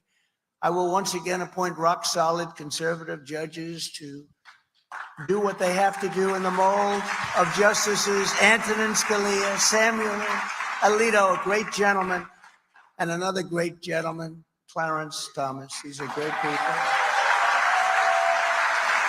And I will fully uphold and continue to uphold, they didn't gain an inch, our Second Amendment. There's tremendous pressure on our Second Amendment. I will bring back free speech in America, and I will secure the integrity of our elections. We have to secure the integrity of our elections. We have to do it.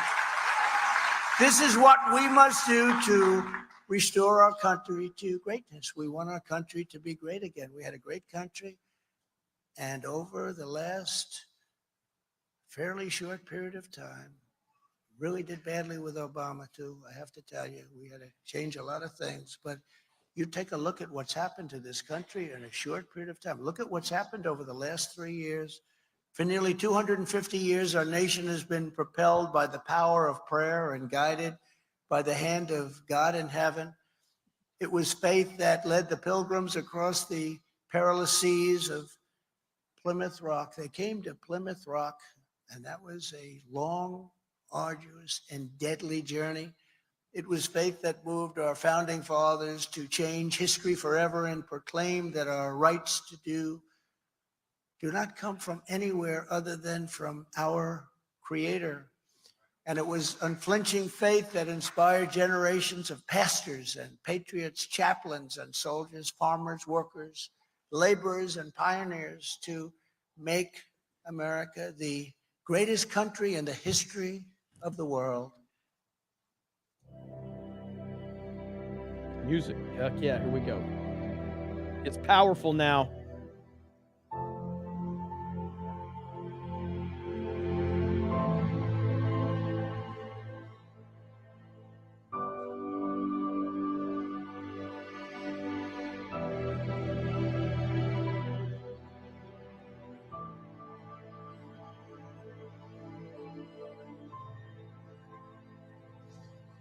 But now we are a nation in decline. We are a failing nation. We are a nation that has the highest inflation in 50 years, where banks are collapsing and interest rates have gone absolutely through the roof. Likewise, we are a nation where energy costs have reached the highest in our history. We are no longer energy independent or energy dominant, as we were just a few short years ago. We are a nation that is begging Venezuela and many others for oil. Please, please, please help us, Joe Biden says, yet we have more liquid gold right under our feet than any other nation. We are a nation that just heard that Saudi Arabia and Russia will be reducing their output of oil and substantially increasing the price, and met that threat by announcing that we will no longer be drilling for oil in large areas of Alaska. We are a nation that is consumed by the radical left's Green New Deal, yet everyone knows that the Green New Deal is fake and will lead to our country's destruction. We are a nation whose leaders are demanding all-electric cars, despite the fact that they can't go far, cost too much, and whose batteries are produced in China with materials only available in China, when an unlimited amount of gasoline is available inexpensively in the United States, but is not available in China. We are a nation that wants to force the trucking industry to buy all electric trucks, which would be like going back 50 years, because a diesel truck can go 2,000 miles on a tank of fuel, whereas an electric truck can only go 300 miles. That will destroy our supply chain for good. And now we're a nation that wants to make our great army tanks all electric, so that despite the fact that they will not be able to go very far either, fewer pollutants will be released into the air as we blast our way through enemy territory. And we are a nation also that wants to make our fighter jets with a green energy stamp, losing 15% efficiency, but allowing us to keep our enemy's atmosphere clean of pollutants, while we attempt to knock out all of their planes. We are a nation that ended oil exploration and production in the United States just as the price of oil reached an all-time high. What other country would do such a foolish thing? We are a nation that surrendered in Afghanistan, leaving behind dead soldiers, American citizens, and $85 billion worth of the finest military equipment in the world. And we are a nation that allowed Russia to devastate a country, Ukraine, killing hundreds of thousands of people, and it will only get worse. It would never have happened with me as your president, and for 4 straight years, it didn't happen. And China and Taiwan are next. We are a nation that has weaponized its law enforcement against opposing political parties like never before. There's never been anything like this. We've got a Federal Bureau of Investigation that won't allow bad election-changing facts to be presented to the public, and which offers $1 million to a writer of fiction about Donald Trump to lie and say it was fact, where Hunter Biden's laptop from hell was Russian disinformation, and the FBI knew it wasn't, but 51 intelligence agents said it was, and they knew it wasn't also, and a Department of Justice that refuses to investigate egregious acts of voting, irregularities, and fraud. And we have a man who is totally corrupt and the worst president in the history of our country, who is cognitively impaired, in no condition to lead, and is now in charge of dealing with Russia and possible nuclear war. Just think of it. We would be in World War II very quickly if we're going to be relying on this man, and far more devastating than any war. There will never be a war. If that happens, there will never be a war like this. It will obliterate everything there is. Everybody, it will obliterate every country. We are a nation that no longer has a free and fair press. Fake news is all you get, and they are the true enemy of the people. They refuse to discuss the Biden crime family, but enjoy covering false indictments of Donald Trump, who has done nothing wrong. We are a nation where free speech is no longer allowed, and where crime is rampant and out of control like never before. We are a nation that is allowing Iran to build a massive nuclear weapon and China to use the trillions and trillions of dollars it has taken from us to build a military to rival our own. And less than 3 years ago, we had Iran, China, Russia, North Korea in check. They weren't going to do a thing against us, and everyone knows it. Now Russia and China are holding summits to carve up the world.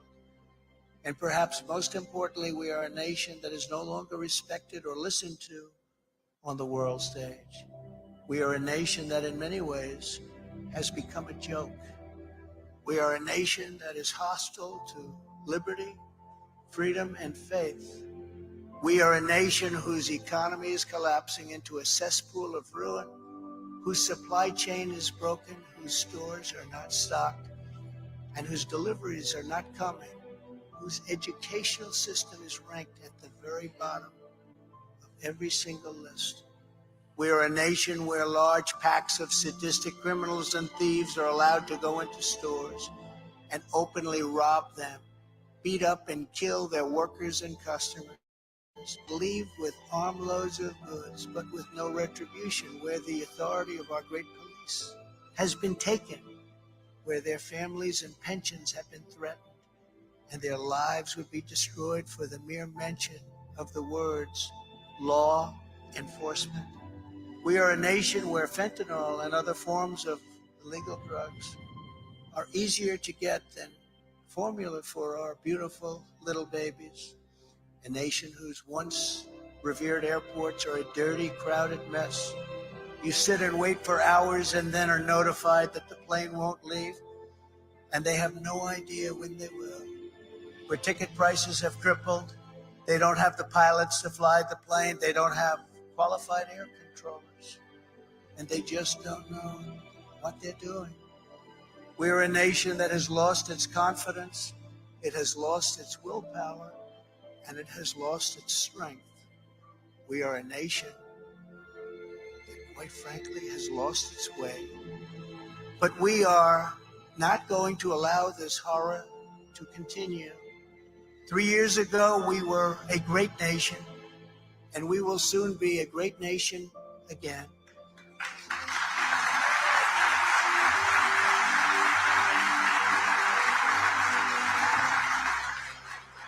It was God-fearing patriots like you who built this country, and it is God-fearing patriots like you who are going to save our country.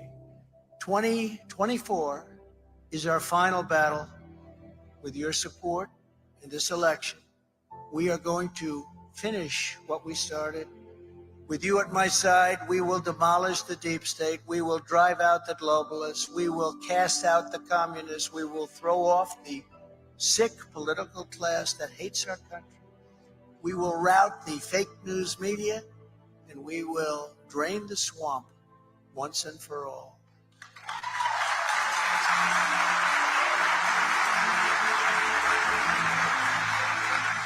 One year from now, together, we will evict crooked Joe Biden from the White House. And we will take back our country with a righteous and magnificent victory on Election Day 2024. We are one movement, one people, one family, and one glorious nation under God. And together we will make America powerful again. We will make America wealthy again. We will make America strong again. We will make America proud again. We will make America safe again. And we will make America great again. Thank you very much. God bless you. And God bless America. Thank you very much.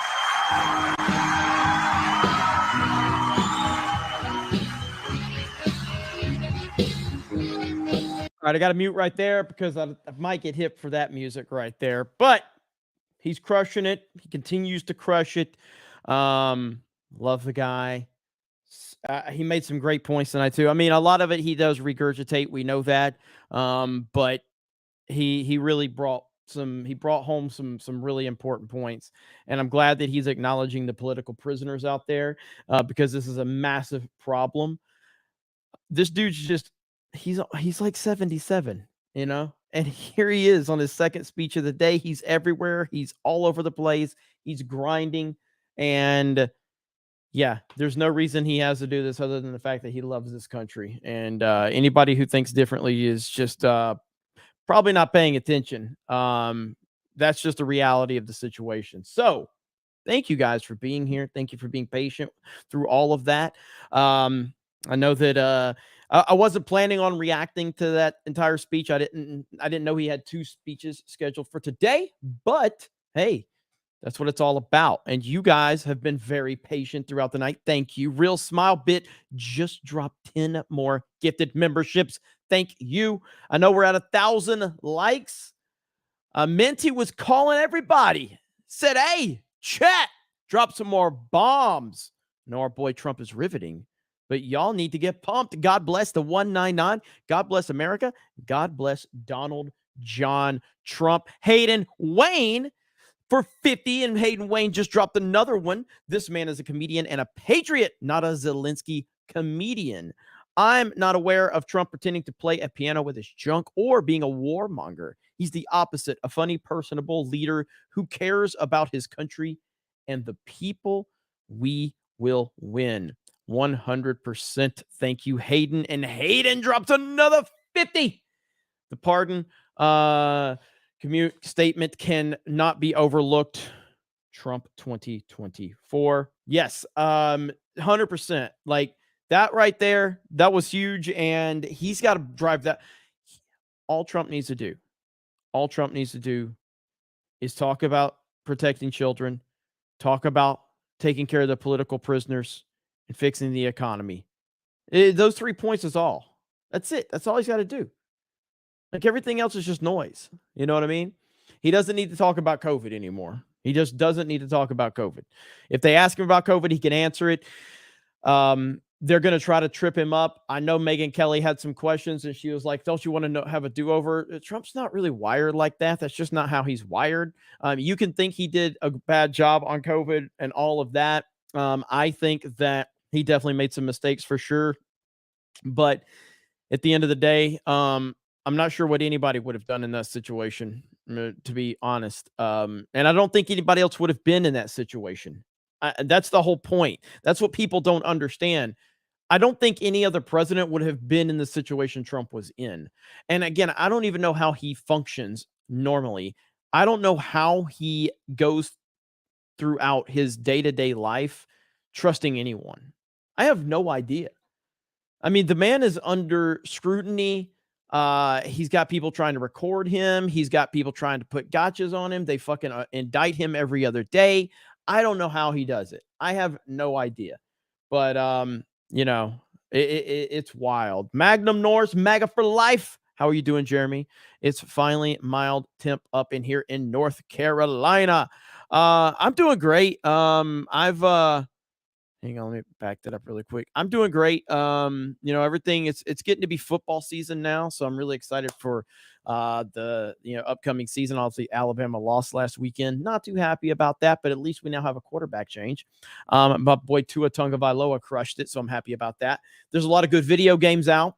Lost Tales sent can somebody listen? Can we send so we got a problem. Lost Tales sent a $20 Rumble rant.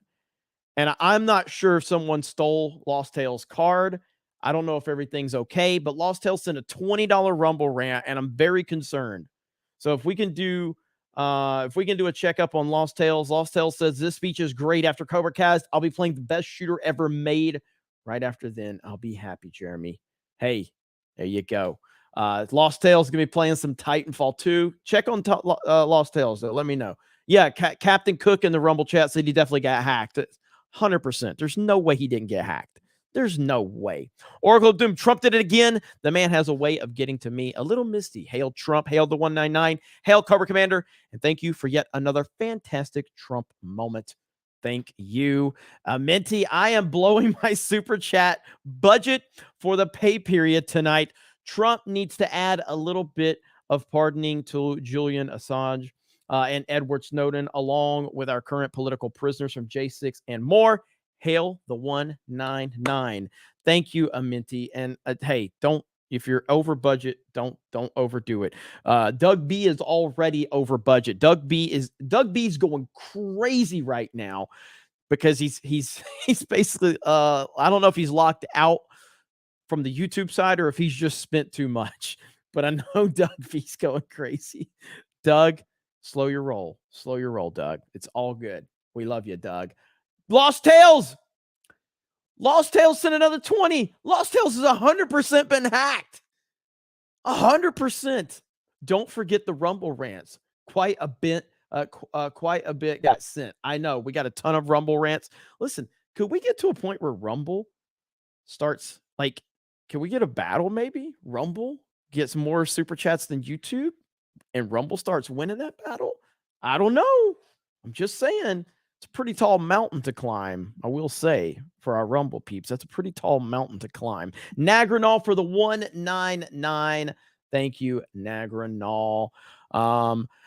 Magnum Norris, I know you already went hard on One Piece, but I must say that it's great. Tell Nina to stop, fustigating and watch it.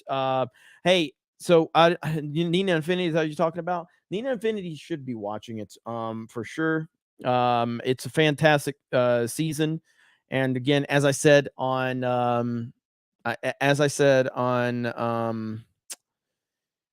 Friday Night Tights, big shout out to Krista Nova. She was basically forcing me to watch this. She's like, "It's going to be great. You need to watch this." She was right. She was right, and it's really, really good. Greatly appreciate One Piece, and it's just so good. All right. Havoc for $11.99. Get Beardo in here to answer for the murder of the cast iron pan. Krista was an accessory after the fact. Krista, you got anything to say about that? Krista, answer for your crimes. I'm the law. You got these Rumble rants for me on this list? Yes, I do. Okay, so Rumble rants. Dora Mouth for 5. Jeremy, have you been seeing the updates Rumble has been doing so far, getting better and better? What are your thoughts of it? As I said, I even told Rumble the other day when they sent me the email. I'm gonna put you in the back, Krista, because I can hear you clicking.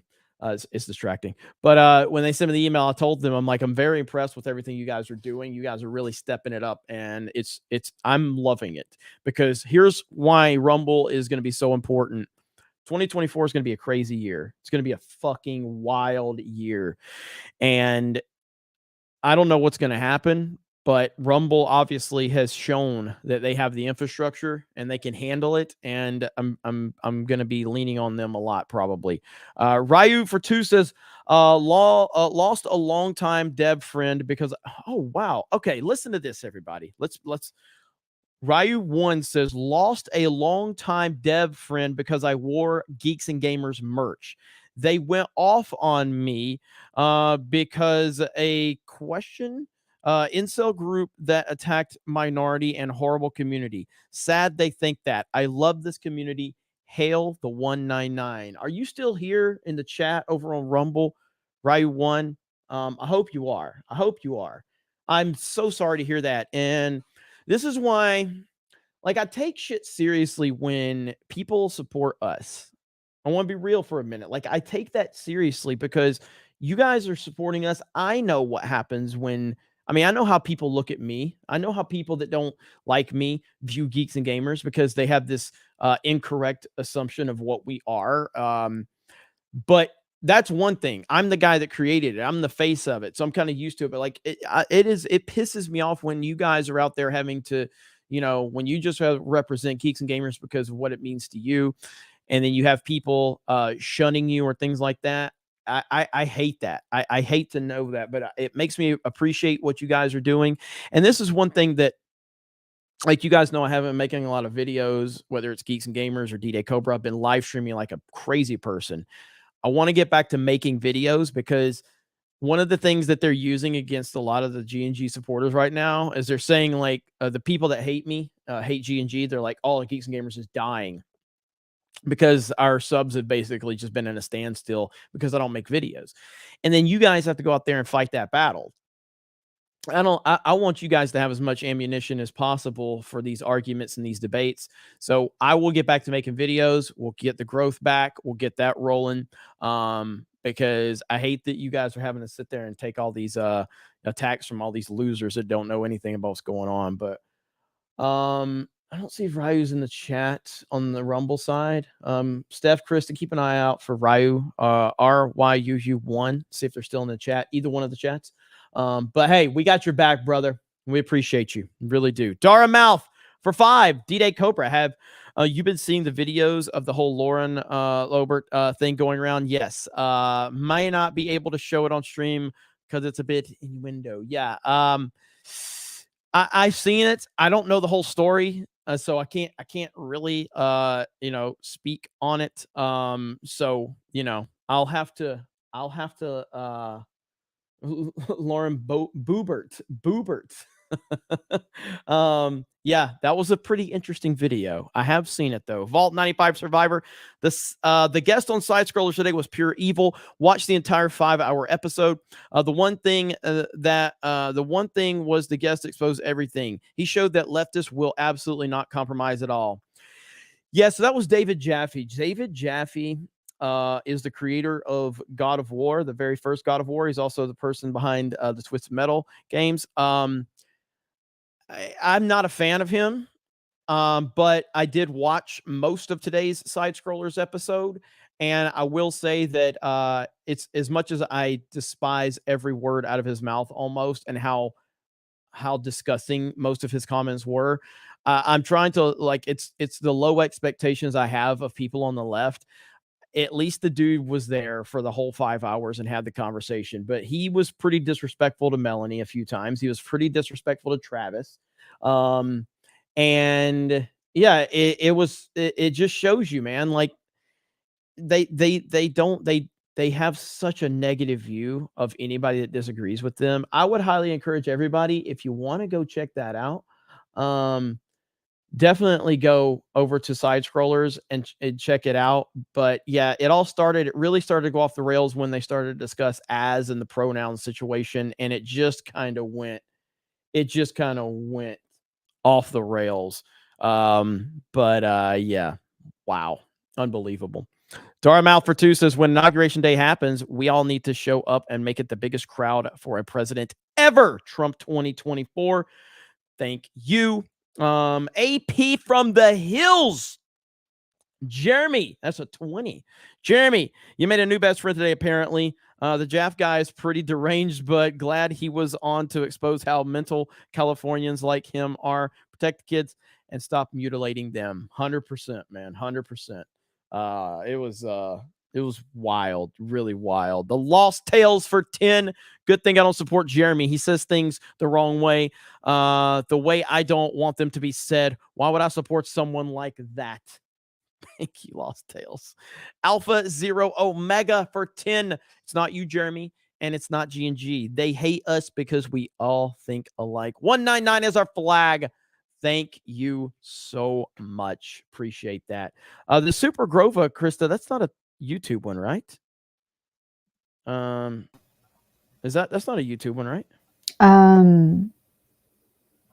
I mean, I'll read it, but it's I was like 1,000. Got to pay it forward. Happy Friday, 199. Please, Jeremy, please see my tag of you on Twitter for Patrick Bet-David's list of steps to replace Biden. Half of it's already done. 199. Where else would you rather be than here right now? That's right. Where else would you guys rather be than here right now? All right. Bye, Krista. Bye. Yeah, so this was the thing that Patrick Bet-David made a long time ago, right? He had made a list of things to get rid of Biden. I think that's what we're talking about.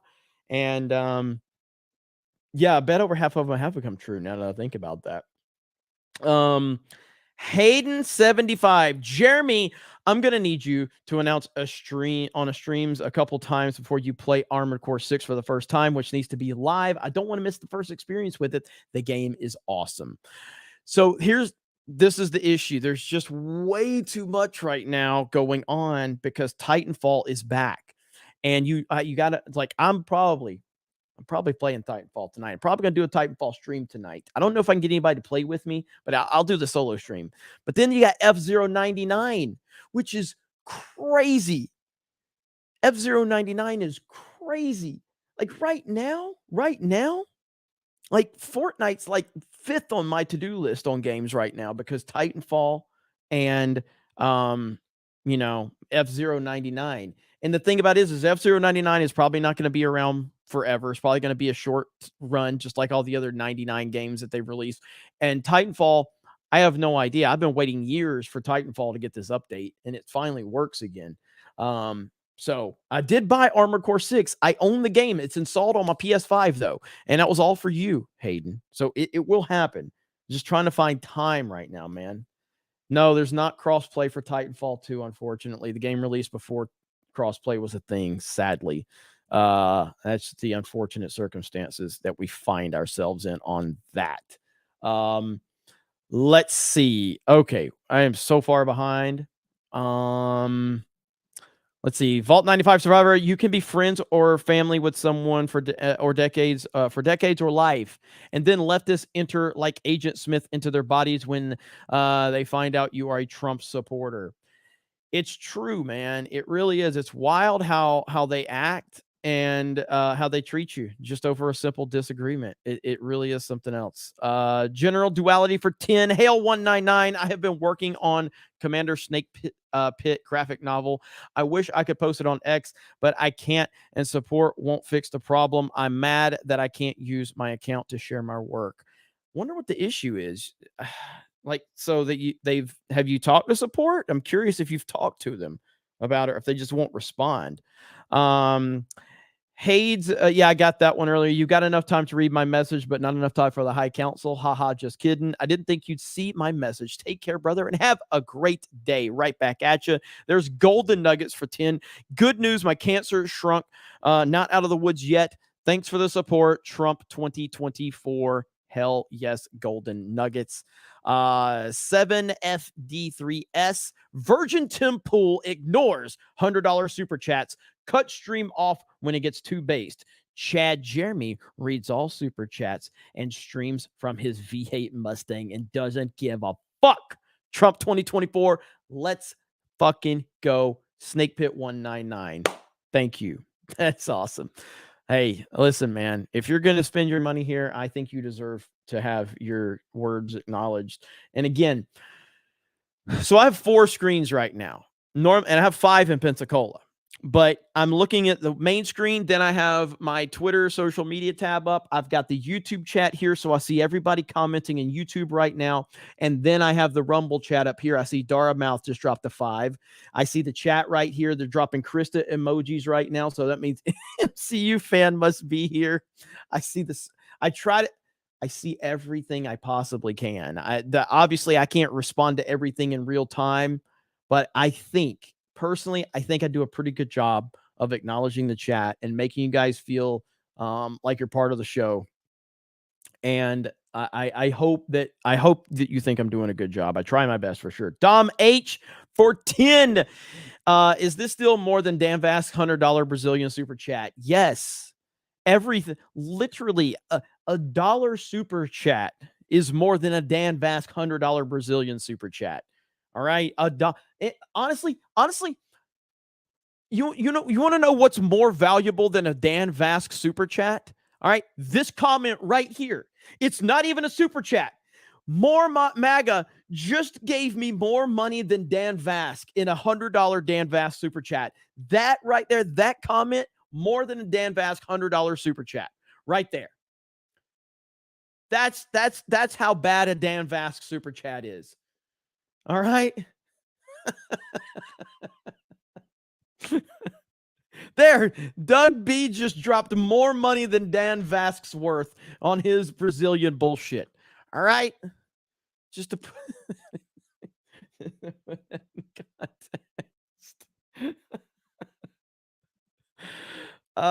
Yo Pops for 50. Here's another 50 just to hear Jeremy say 50. Hey, you know what? You know, I got to update you guys on it. Let me see if I can find it. So you remember the last time we streamed? Guess where we ended up? The last time I streamed. Here's the update. The last time I streamed, we finished 3rd in the country, ladies and gentlemen.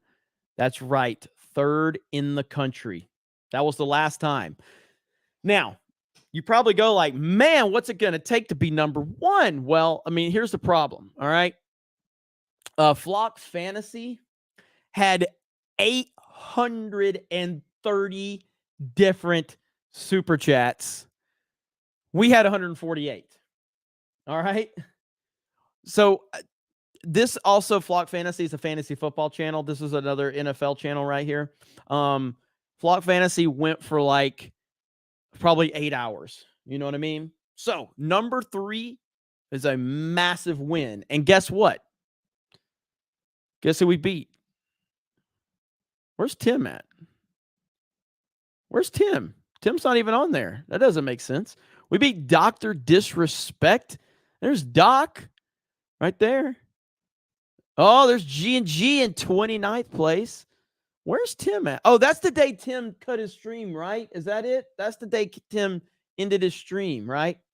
That's right. That's the day he got rid of it. So, yeah. But 3rd in the United States of America, the Snake Pit crushing it, guys. Crushing it. Okay, I know you guys want the sexy back end. So we well over the 1,000 mark. So are you guys ready for the sexy back end? Are you guys ready? Do you want to see this sexy back end? I'm assuming that's what you came here for. Okay. So at 1,000 likes, you guys know what time it is. So without further ado, it's time to show that sexy back end right here. 2 hours into the show, $938. And that's not including Rumble, by the way. 66 new members. That is incredible. $62 from that $1,000 mark, but we're already technically over it because of the memberships. Snake Pit making it happen once again. Look at there. CK win. Let's see. I don't know. This Patrick guy is really angry at me. Patrick, we're going to highlight your comment. So people send me more super chats. All right. So we'll make you there. Let's see. So Patrick Neal does not like me, apparently. All right. Patrick, I'm highlighting you and people are going to send me more money because I'm highlighting your name. I just want you to understand that I am using you to make more money. I just want you to understand what is about to happen right now. Okay, Patrick. You know, this is the most respectable thing you've ever done in your entire life. Okay. So, there you go. Look at there. Lord Plagueis. Thinking about buying Metroid Dread. What do you think? Metroid Dread is one of my favorite games in the last decade. And I'd say in the last generation. It might be my favorite game in the last generation. Okay? That's how much I loved Metroid Dread. It's fantastic. It's amazing. So I highly recommend that. I highly, highly, highly recommend Metroid Dread, especially if you liked Super Metroid. But I love it so much. Orko the Great says, God dang it. Got my Shipwreck classified figure today. It's pretty cool. Have you gotten yours yet? Yes. Shipwreck is right back there on that table. I love the classified Shipwreck. It's fantastic. Patrick, look at all this money coming in for you, buddy. Golden Nuggets for you, Patrick. Sophie, sup, Patrick. Mike Hill says, here's for Patrick, $20. Hail 199. FMJHP gifted a membership. Dorpheus said, here, Patrick. Man, Patrick. Christian Rocker says, Patrick is just mad his mom spits on your, well, you know. T-Mac Gaming for Patrick's Jar of Tears. Is Patrick going to get us to the $1,000 mark right now? We need $5 more, and Patrick is going to get us over that mark. Are you kidding me? Patrick, look at how good of a job you did. Look at that. Thank you, Patrick. Let's make it happen with a $5. The next $5 will put us over that limit. And it's a beautiful thing right there. Krista's calling you Patrice as Drewium just put us at 10 and over. And look at there. As Krista calls you Patrice. Oh my goodness. Yikes. Yikes. We love when people come into the snake pit and talk shit. Very says, I love the Hulk Hogan Trump because he is a real American. David Phillips dropped a 20 for Patrick. Okay, I can't keep up. Holy shit, guys. It's kind of getting out of it's kind of getting out of control, right? What the fuck is happening? What is happening? CK Wynn's mad at me. Hang on. Oh my God. Chat's moving way too fast. My bad. CK Wynn, Krista. You gotta help me out. Steph, Krista, what are y'all doing? CK Wynn sent super chat and we ignored it. We're not trying to be Tim Pool over here, okay? We're not trying to be Tim Pool. Let me expand that right there. Okay. This is getting crazy. All right. You guys. AP from the Hills over on Rumble. Patrick Neal, stop trying to be a weird furry. Jaffe said weird shit about having pedos being studied to slay the dragon, but why not use perfectly fine wood chippas? Yeah, so is that what it was? Is that why the Patrick guy was mad? The Patrick, holy crap, David. Oh, hey, Jeremy. F. Patrice. Is that why Patrick was mad? Was he mad because I even said it. I said multiple times in the chat, in the side scrollers chat, and thank you, David. I said that as much as I didn't like anything David said, I was just like, dude, like I respect that he came on here, and credit to him. I meant that. Like I didn't mean it, but I did think his disrespect towards Melanie and Travis was kind of crazy, and it's amazing how that works out. It's amazing. Every time you have some leftists telling you how important representation, diversity, inclusion, all that bullshit is, every time they get so mad when there's a non-white dude that doesn't agree with them. Every time they fucking hate Melanie. Because why? Because Melanie is a girl. She's got a huge following. She's got a huge fan base. And she doesn't agree with their nonsense. And it drives them crazy. Travis always catching hell from the lefties. Always. And it's just crazy how that always works out. It's not a coincidence at all. Lost Tales says, I'm rich from Brazil. Says Lost Tales. Let's see here. Yeah, and I mean, again, we're talking about like God of War. God of War is one of the greatest franchises in video game history. I think he was heavily involved in the first one, a little bit in the second one, the third one, which is my favorite God of War. I don't think David Jaffe was involved in the third one. And so, I mean, we could watch some of it if you guys want to. We could watch some of it. I don't know how much time Hailstorm's going to need. Before we do that, before we might watch that, and I know I got more super chats. I have not seen this, but many of you told me to check this out. I don't know what's going on with Russell Brand, but I want to hear what he's got to say right here. I don't know this story. So here we go. Hello there, you Awakening Wonders. Now, this isn't the usual type of video we make on this channel where we critique, attack, and undermine the news in all its corruption, because in this story, I am the news. I've received two extremely disturbing letters, or a letter and an email, one from a mainstream media TV company, one from a newspaper, listing a litany of extremely egregious and aggressive attacks, as well as some pretty stupid stuff like my community festival should be stopped, that I shouldn't be able to attack mainstream media narratives on this channel. But amidst this litany of astonishing, rather baroque attacks are some very serious allegations that I absolutely refute. These allegations pertain to the time when I was working in the mainstream, when I was in the newspapers all the time, when I was in the movies. And as I've written about extensively in my books, I was very, very promiscuous. Now, during that time of promiscuity, the relationships I had were absolutely always consensual. I was always transparent about that then, almost too transparent. And I'm being transparent about it now as well. And to see that transparency metastasized into something criminal that I absolutely deny makes me question, is there another agenda at play?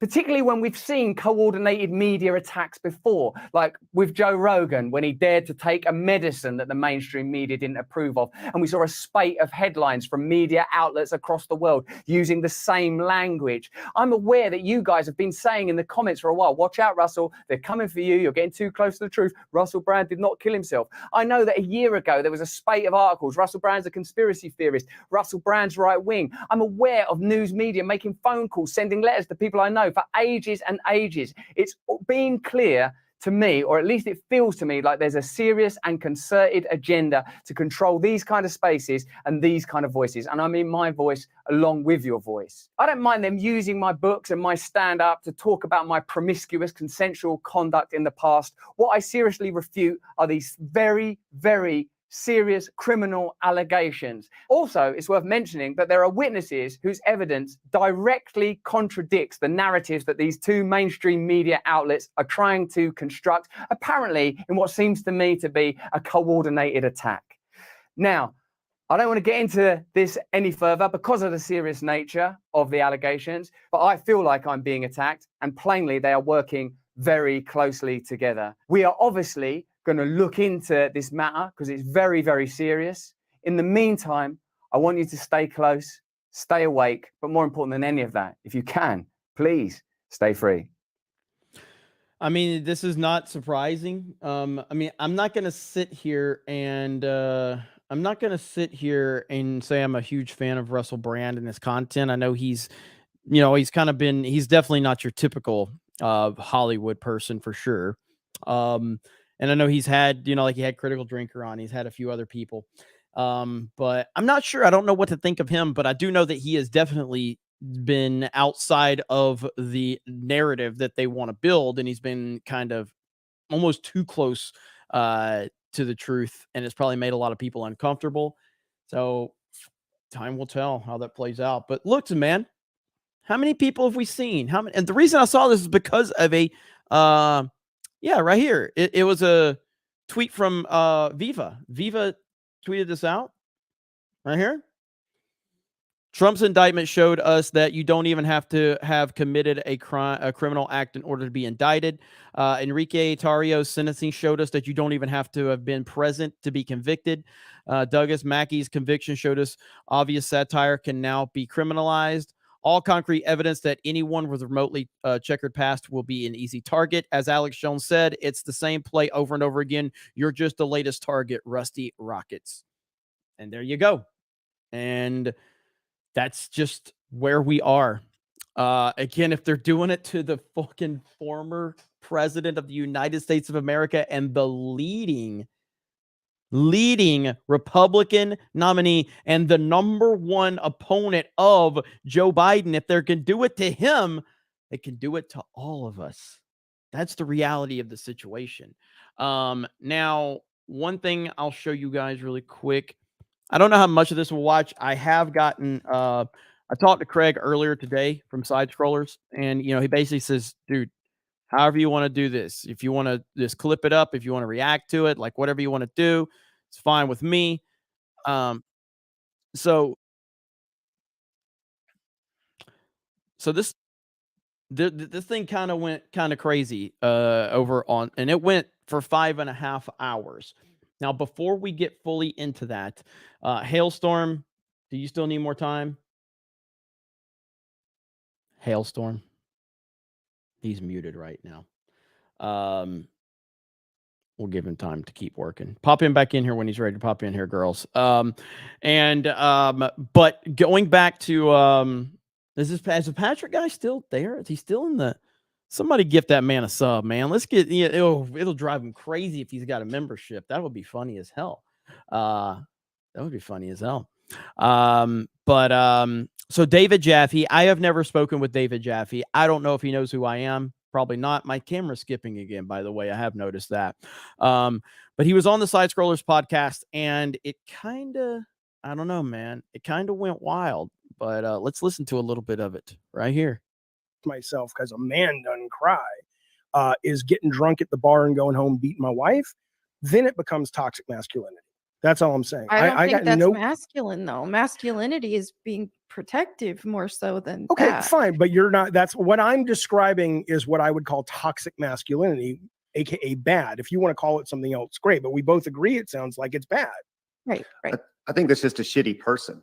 Right, it has nothing to do with masculinity at all. Yeah, it has everything. Okay, but I think it has to do with them being broken. So at some point in their life, something happened to them. How deep do you want to go down that rabbit hole? Because to be broken, let's take that. I think that's very wise, but let's take that and go. The guy who gets drunk and beats his wife. Now, alcoholism is oftentimes, if not all times, a genetic disposition. But the fact that he will take that out, like I get drunk sometimes, I'm a happy drunk, right? But he gets drunk and he goes home and he beats his wife. Okay, well, you can say he's just a shitty person, but when you take it back and take it back and take it back, what did his dad do? What does his dad's dad do? I mean, there's got to be a point where you plant a flag and say, I know you were raised like that. I don't hate you because you are what you're calling a shitty person. I feel for you. Honestly, one could argue it's a very Christian thing to do. I assume, Melanie, correct? Having empathy. Empathy, yeah, that's a Christian thing as long as it's not validating sin or anything, sinful behavior or anything like that. Okay, so if you're going to a guy and saying what you're doing is wrong, it's offensive, blah blah blah blah blah, but I'm not throwing you under the bus because you are hurting. You can be redeemed from this. You can be redeemed, and you can also retain the aspects of what you are in terms of when we're talking masculinity that are good, that are healthy, that are desirable, that feel like you. And at the same time, if you're a guy who doesn't exhibit those traits up and down, you can still be loved and accepted by society. You know, I am in certain areas of my life, I am very masculine energy. But in 90% of my life, I'm as beta fucking female energy as they come. I'd rather stay home and watch The Holiday at Christmas from Wait a minute. I don't know. Okay, I watched about half of this. This is about a 5.5 hour one. All right. So when he said he's beta female energy, and maybe they did at some point, but I really, really wish they would have asked him what is a woman. But with the Jude Law and the what's that lady's name? The goddamn she's in Charlie's Angels, blonde lady. Right. Oh, Cameron Diaz? Diaz. Okay. Yeah. I don't, although I do like football too. The point is though, I think we should be cool with it's like, we're all geeks and I don't know if we all like Star Trek, but it's like, don't we want I like that idea. I like opening my door and going, here's these just everybody doing their shit, man. Well, let me go ahead, Melanie. Go ahead. No, I mean that I think it is good not to put people in boxes for sure. I mean, like you were saying with, you like this and you like that, I like my video games. I like my Tomb Raider, but I also like watching football too. Mm-hmm. I like painting my nails. I like putting on makeup, but it's nice to not put people in boxes for sure. Sure. This conversation kind of started with the metaphor. Unless they're dead and it's a coffin. Then, there are things we have to do. That was okay, not let's funny. kind of back That up. was This conversation started about the metaphor that I gave about the Mormons and you were talking about how and he has, you feel like he has like a mental illness, right? So I have a couple. Well, okay, I'm being partially joking, but I feel like if Melanie is correct and she is saying that is a genuine response, then I think he should probably do a little digging psychologically because that seems unhealthy. Okay, so this all started because they were talking about the pronoun thing, and David Jaffe said that as probably needs to see a therapist if he's that unhinged, yada yada yada. And that's really what started this whole conversation into this direction. So we'll continue. This happened close to me, so this is kind of close to home for me, right? Okay. Well, I would love. This is to me. This is. I just wanted to hear your thoughts. Is this person mentally stable? Okay, go. All right, this person here. I can't hear it. Can't hear it. The long and short of it is yelling, screaming, right? I mean, I don't think that. Yeah. Okay. So is that on the same level? Is that person I think it's mentally stable? Well, no, not because of what they are saying, but because of how they're expressing it. And to be fair, though, there is, I would say, the only difference there is it's kind of like if we strip that out of it and say it's like black and white societal politics, right? You've got a culture that has been shit upon and physically accosted, and you've got literal politicians promoting the idea of let's wipe them out. And so I give a little bit more. So wait a minute.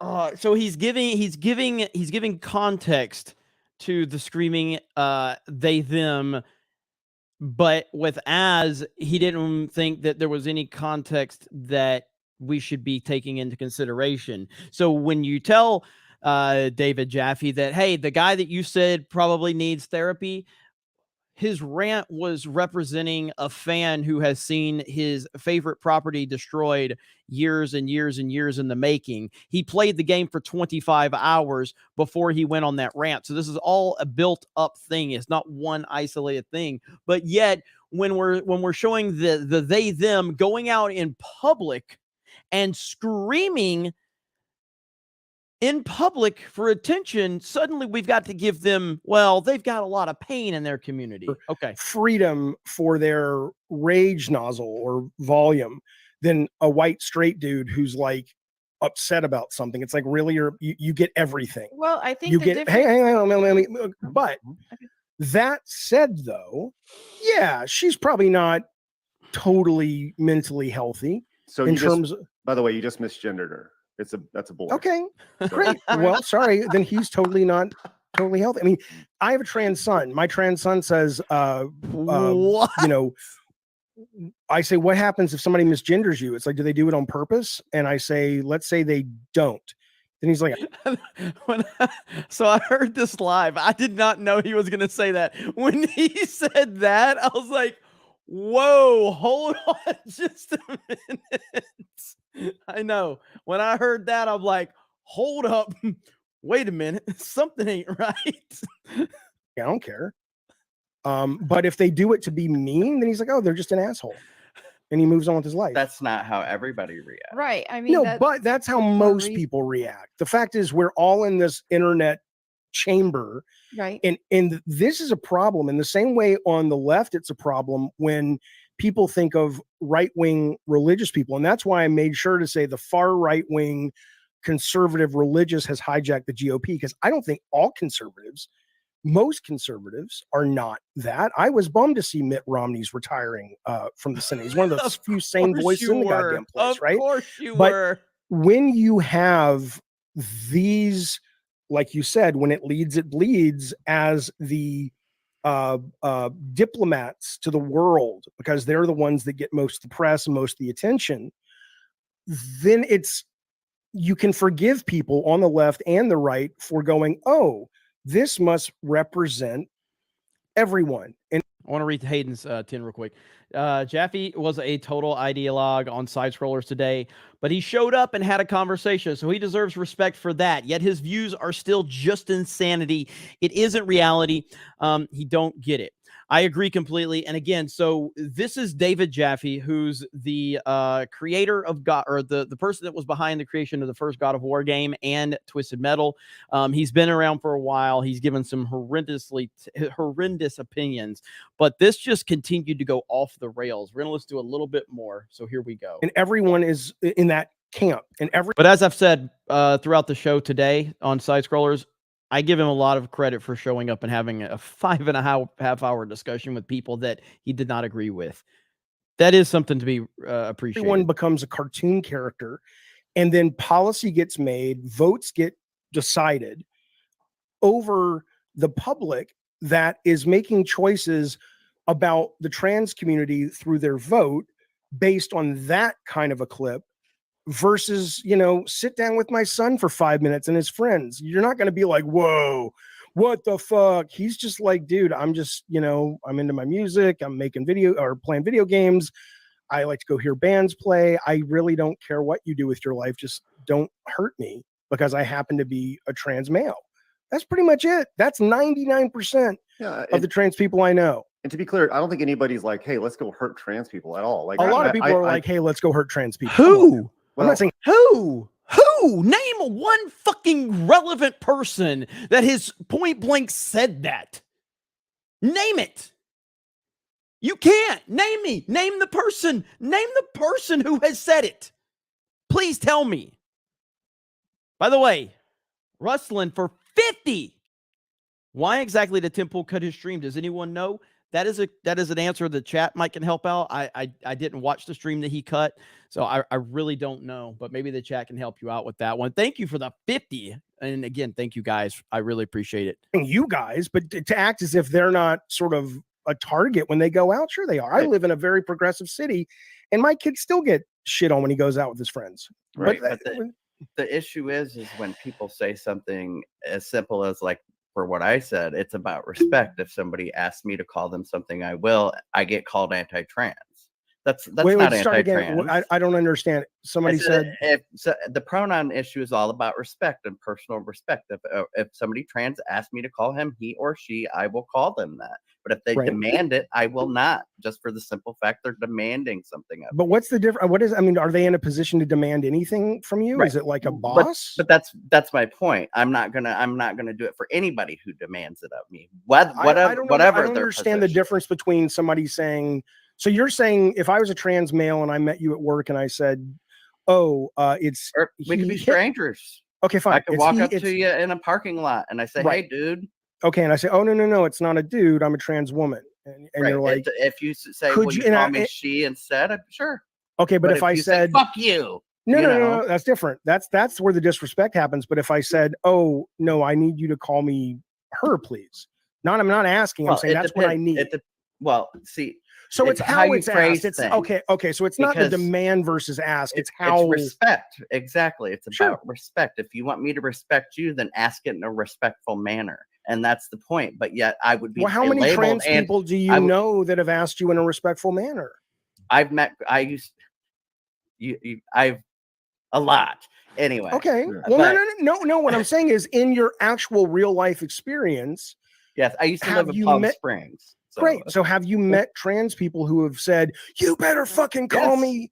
Okay, then they're assholes. Yes. Right. Yes. But that's my whole point. But I've been labeled as anti-trans online just for saying that simple statement. It's about personal respect. That's the entire point. Don't you think? I think there's a lot of truth to what you're saying. Well, I don't know if there's a lot of that. Here's what I would say. I think there's a lot of truth to what you're saying.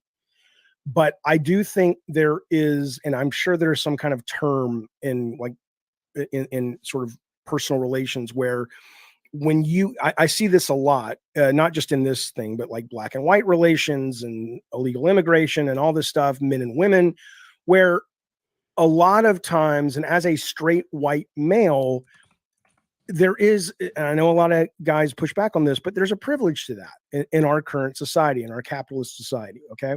So you're aware, I am gay. Just okay, great. For So the context of the situation.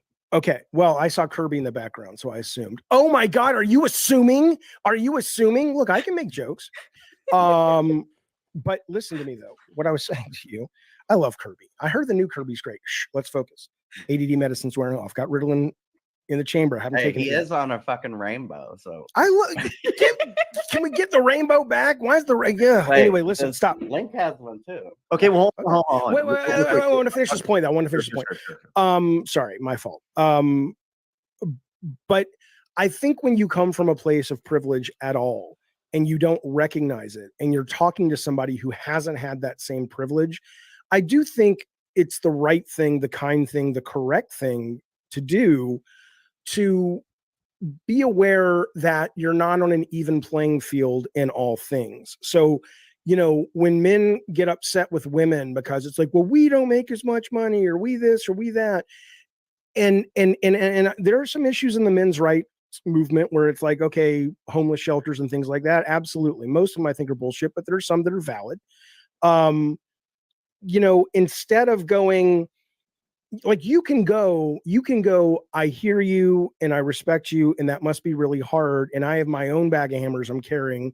But if you don't acknowledge that that bag of hammers comes with privilege, I think it becomes difficult to really, if you're in one of those minority in terms of population groups, to really feel that the person's engaging in good faith. See, but you don't know, and this goes back to individuals. What if that person grew up dirt poor, was beat by their parents, they still have privilege?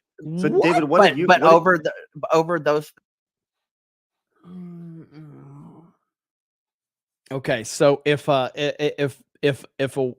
straight white male is abused and beaten and grows up dirt poor and has to overcome all of those demons, this dude is claiming that just because you are a white person, you have privilege, whereas I guess LeBron James kids or the Obamas, don't, apparently.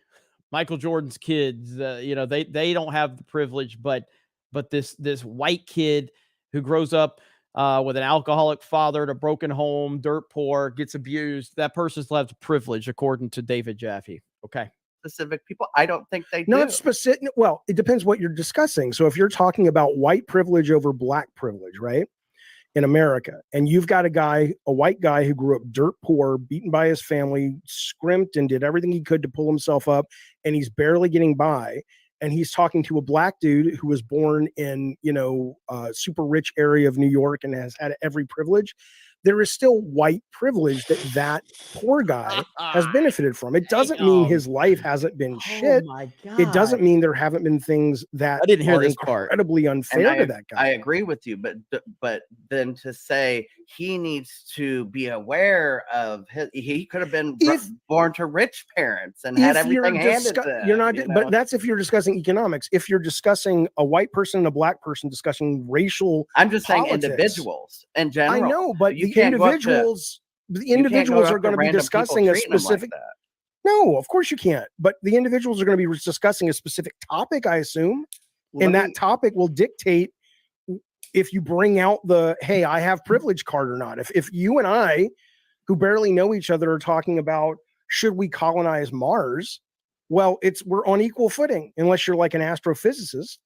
So you're not saying random people who meet, like, say I'm a white guy, I meet a black guy, I don't automatically have to afford him some injustice or anything, or I do? That's my question.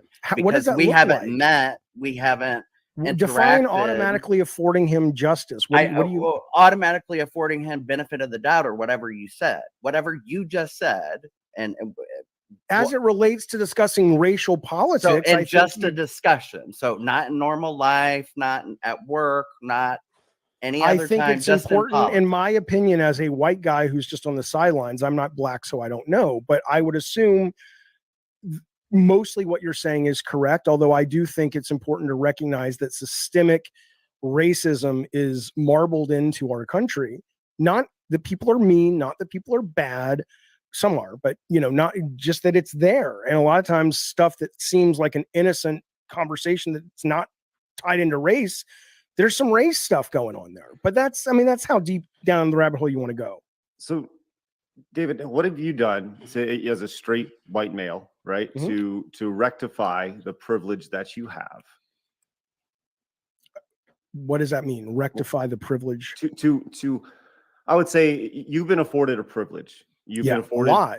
Wealth, right? You said yourself you're pretty well off. You live in San Diego. Well, I'm not. I don't want to present myself as a super rich dude. I'm not Cliff Bleszinski, but yeah, I can sit on my butt and stream. So you're allowed to sit in your butt and stream. But like, what have you done to give back to those that don't have privilege? Have you donated any money? Have you donated your time? Have I donate. Charities. Like, what have you done? Because this is something that I hear frequently of, like, there's this privilege. But my question is always, like, what have you done? And most of the time, and I'm not saying this is you, but most of the time it's I complain about it on Twitter. Yeah, well, no. So certainly we've given money mostly to I think it's called the Trevor Project, which is mostly for trans kids.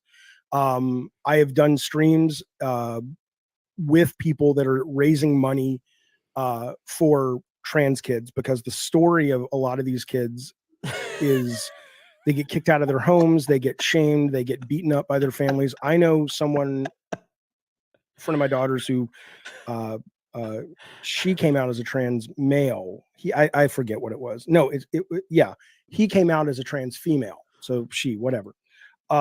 Whatever. And they kicked that seems pretty disrespectful. They're on the street now. And this is a fluent family in Charleston, South Carolina, right?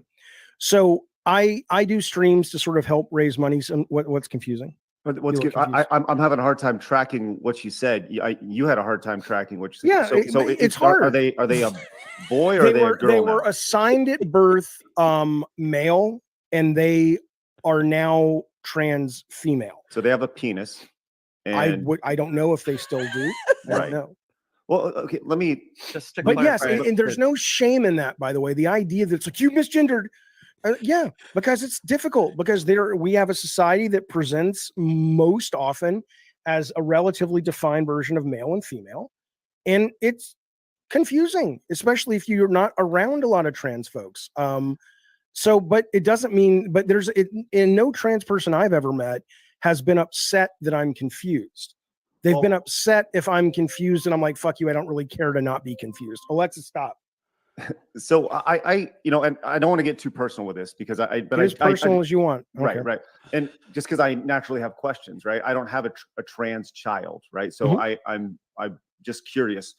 When did your child start feeling the way they did? Were they around what age group? It was like a switch, man. They were gregarious and fun and. Well, how old were they?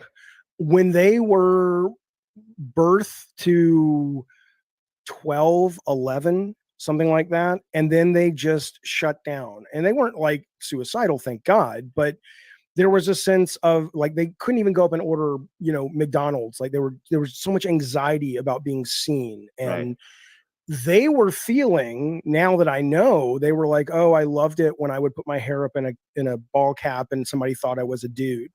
And, that was what they were feeling at 11 or 12.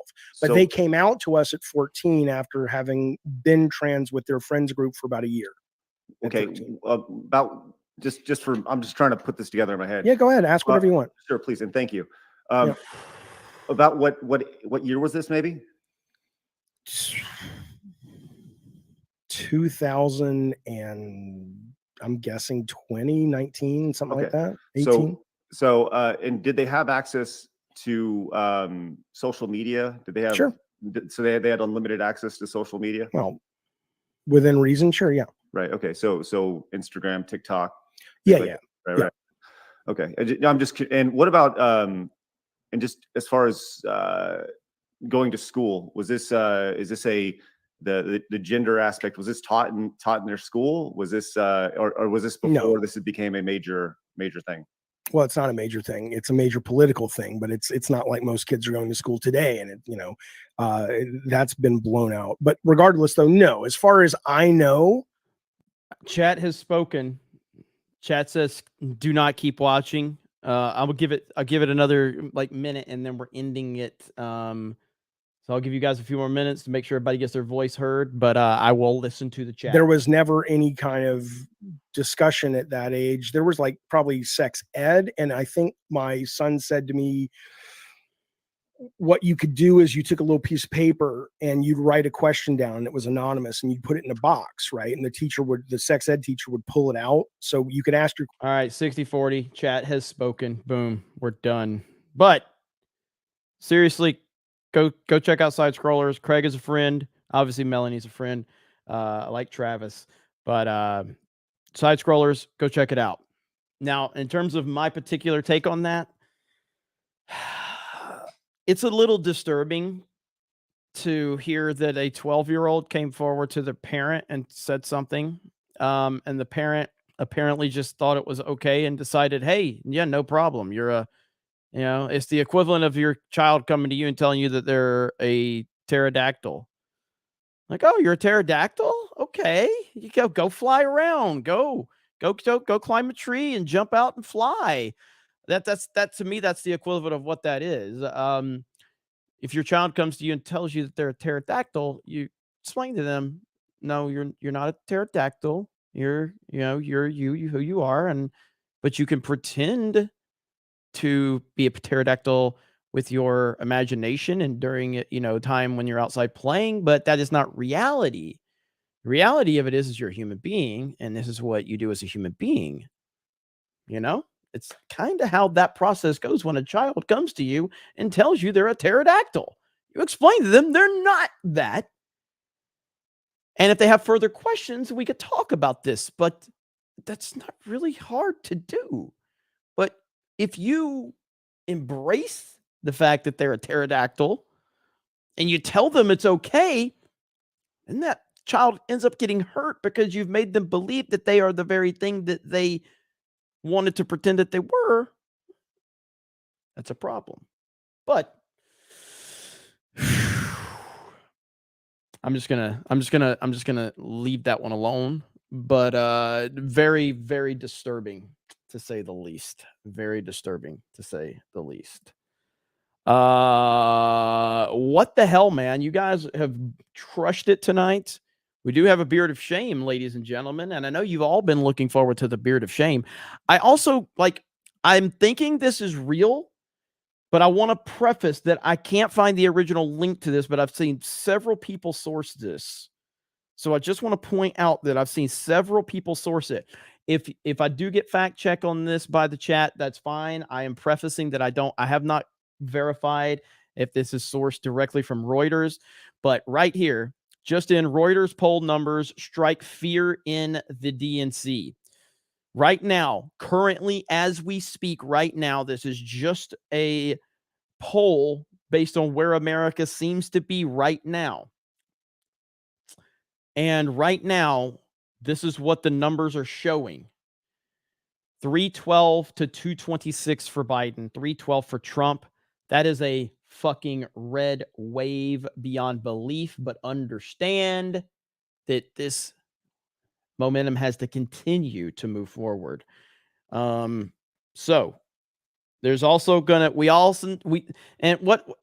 said it himself. Like, if we put a number out there so crazy, then it doesn't matter how many ballot dumps they get. You know what I mean? And I think that's kind of what needs to be considered. But that is a pretty sight right there. That's a really pretty sight. And so time will tell. But that's what I've seen. Several people have said that's from Reuters. And again, it's just we know how accurate polling is, but we also know exactly what's going on. We've seen it. We feel it. We feel the momentum of MAGA. We feel the Trump momentum. It's kind of impossible to not feel the momentum that Trump has right now. And so just want to keep that in mind. Another clip that I wanted to show you guys. Look, I'm not going to show you this clip, okay? I'm not showing you the video because I love my audience way too much. I'll show you a still frame, okay? I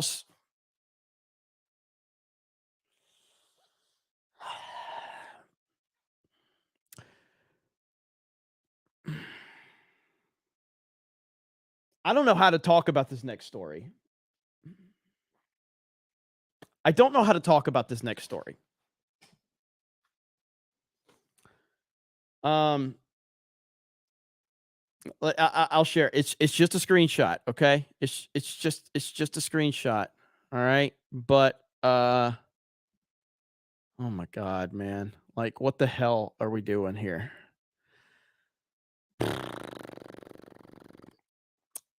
Missouri Department of Health is investigating a Starbucks barista with a diaper fetish after he filmed himself dispensing whipped cream into his diaper at work.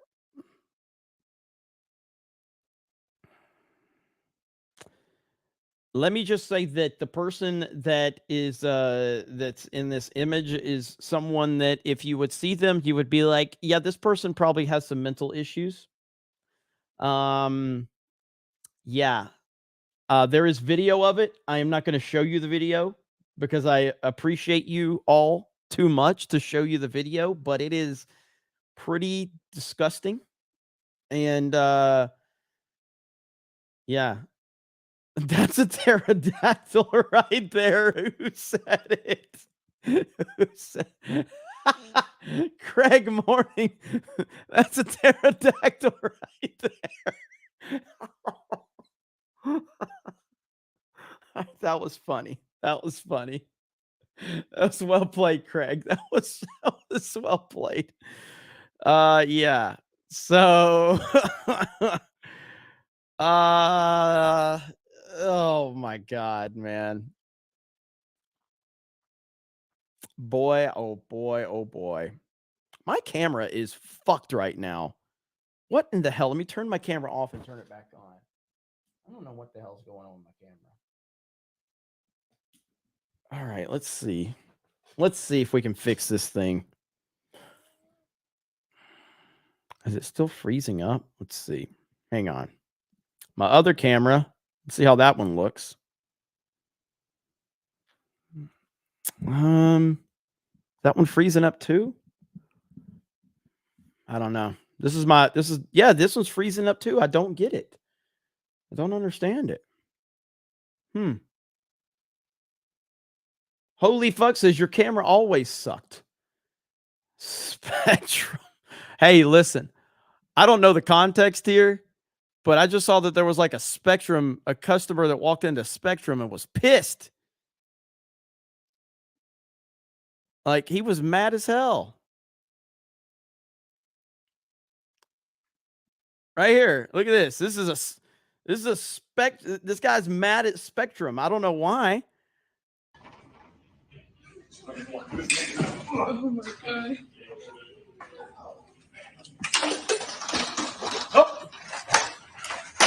Don't hit me! Just hit me! Don't try to hit me! You hit me again! I don't know what's about to happen.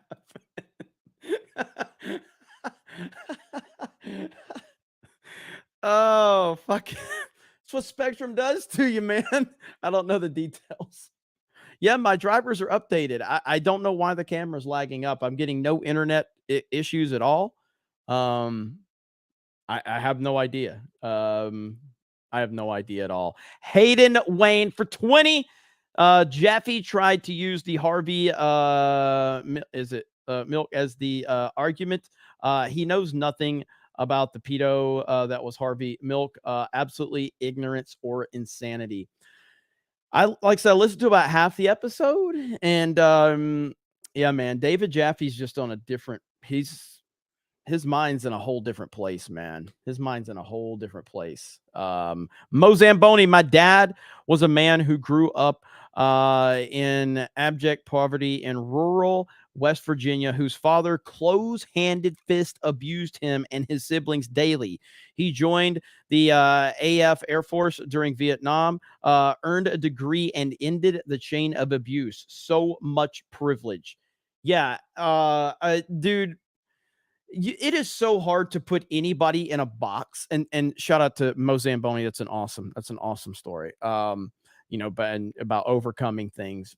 Yeah, like putting people in a box is so ridiculous. And like all you got to do is that's why I'm all about individuality. I am about individuality. Seriously, it's really all I care about. Individuality. I will judge you based on as an individual.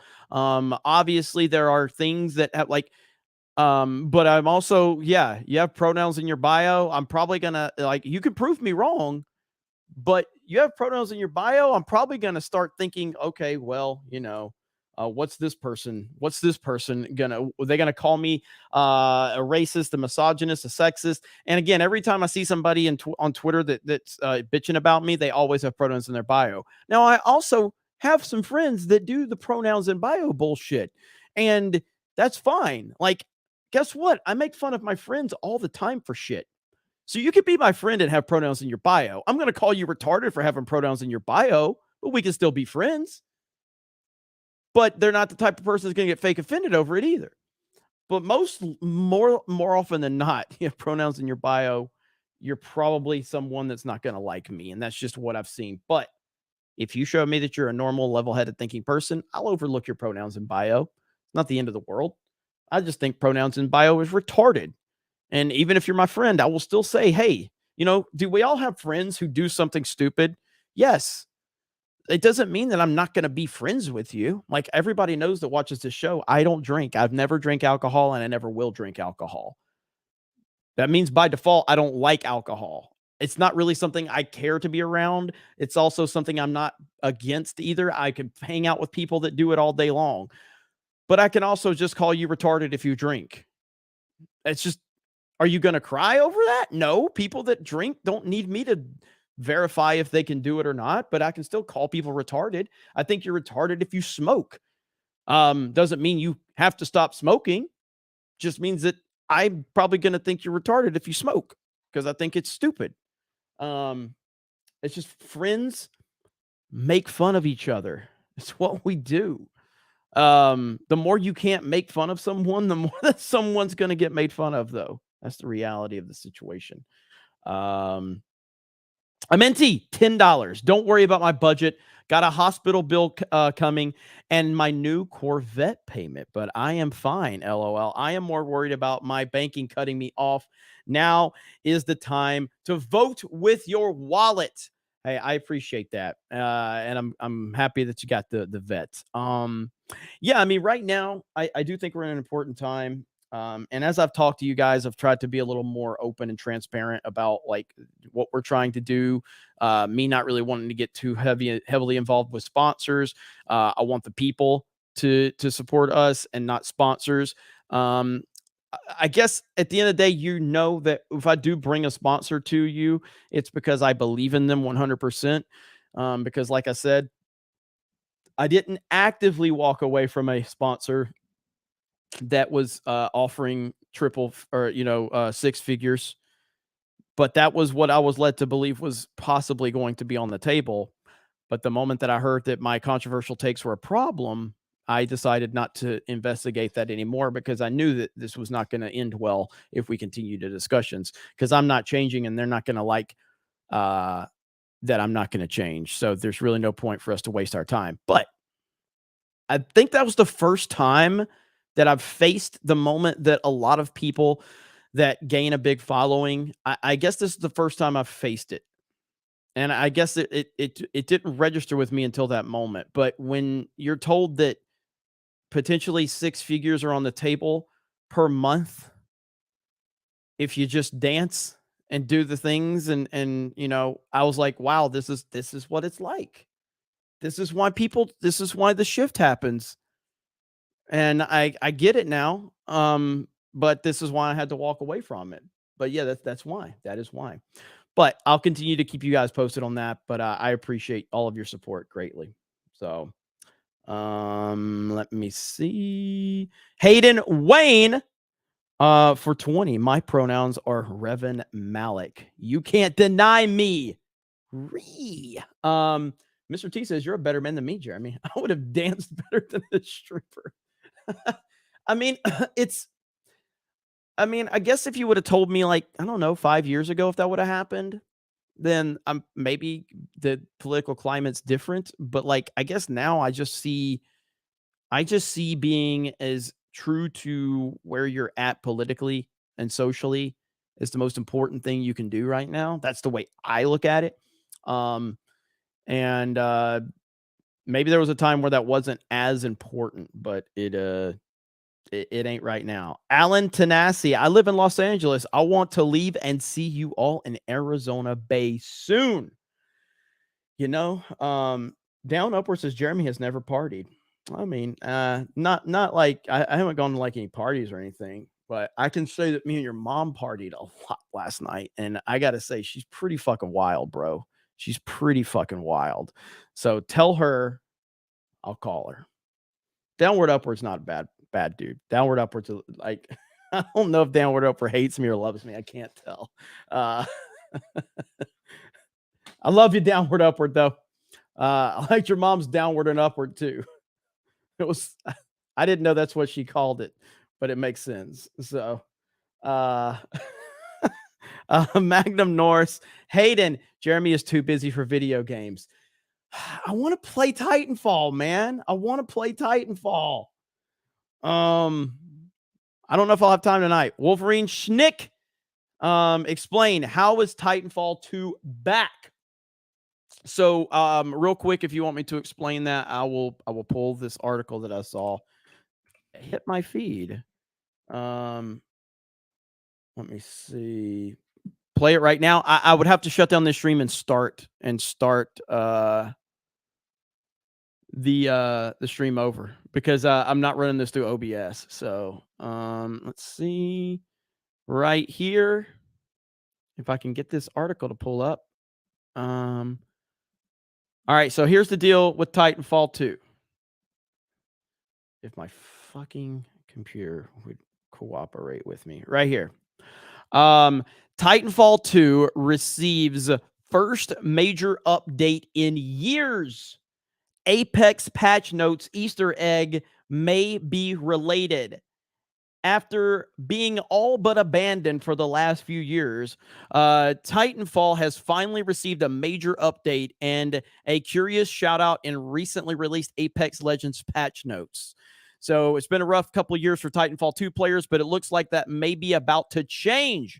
After years of minimal upkeep and no new content, the game is finally getting much needed TLC with the release of a new game update. So it's officially back. Titanfall is officially back. All right. So there we go. And I've been playing it and it works. It works really, really well. And I'm really excited about it. I can't wait. All right. See there. See this right here. This right here. Hang on. See right there. Let me find it. God damn it. I'm looking for your comment if I can find it. I got to give respect. Here we go, right here. Down Upward says, I'm good, LOL. I love this chat. You know somebody belongs in the snake pit when they can take the jokes and roll with it. Respect to you, my friend. Respect to you. So there you go. I love that, man. That's how you can tell. If you could tell if somebody's a good person or a legit person, if they can handle it. So I'm good with that. D-Day Cobra, you don't have to worry about my respect, me, brother. Mad respect. Right back at you, bro. I appreciate that, man. I appreciate that. That's awesome. That's all I like to hear, man. A little bit of shit talking. That's all it takes. You know, that's good stuff. Somebody said Titanfall 2 or Culver's. Is that what the question was? Let me see what the chat thinks I would pick first. All right. Here we go. So Titanfall 2. Titanfall.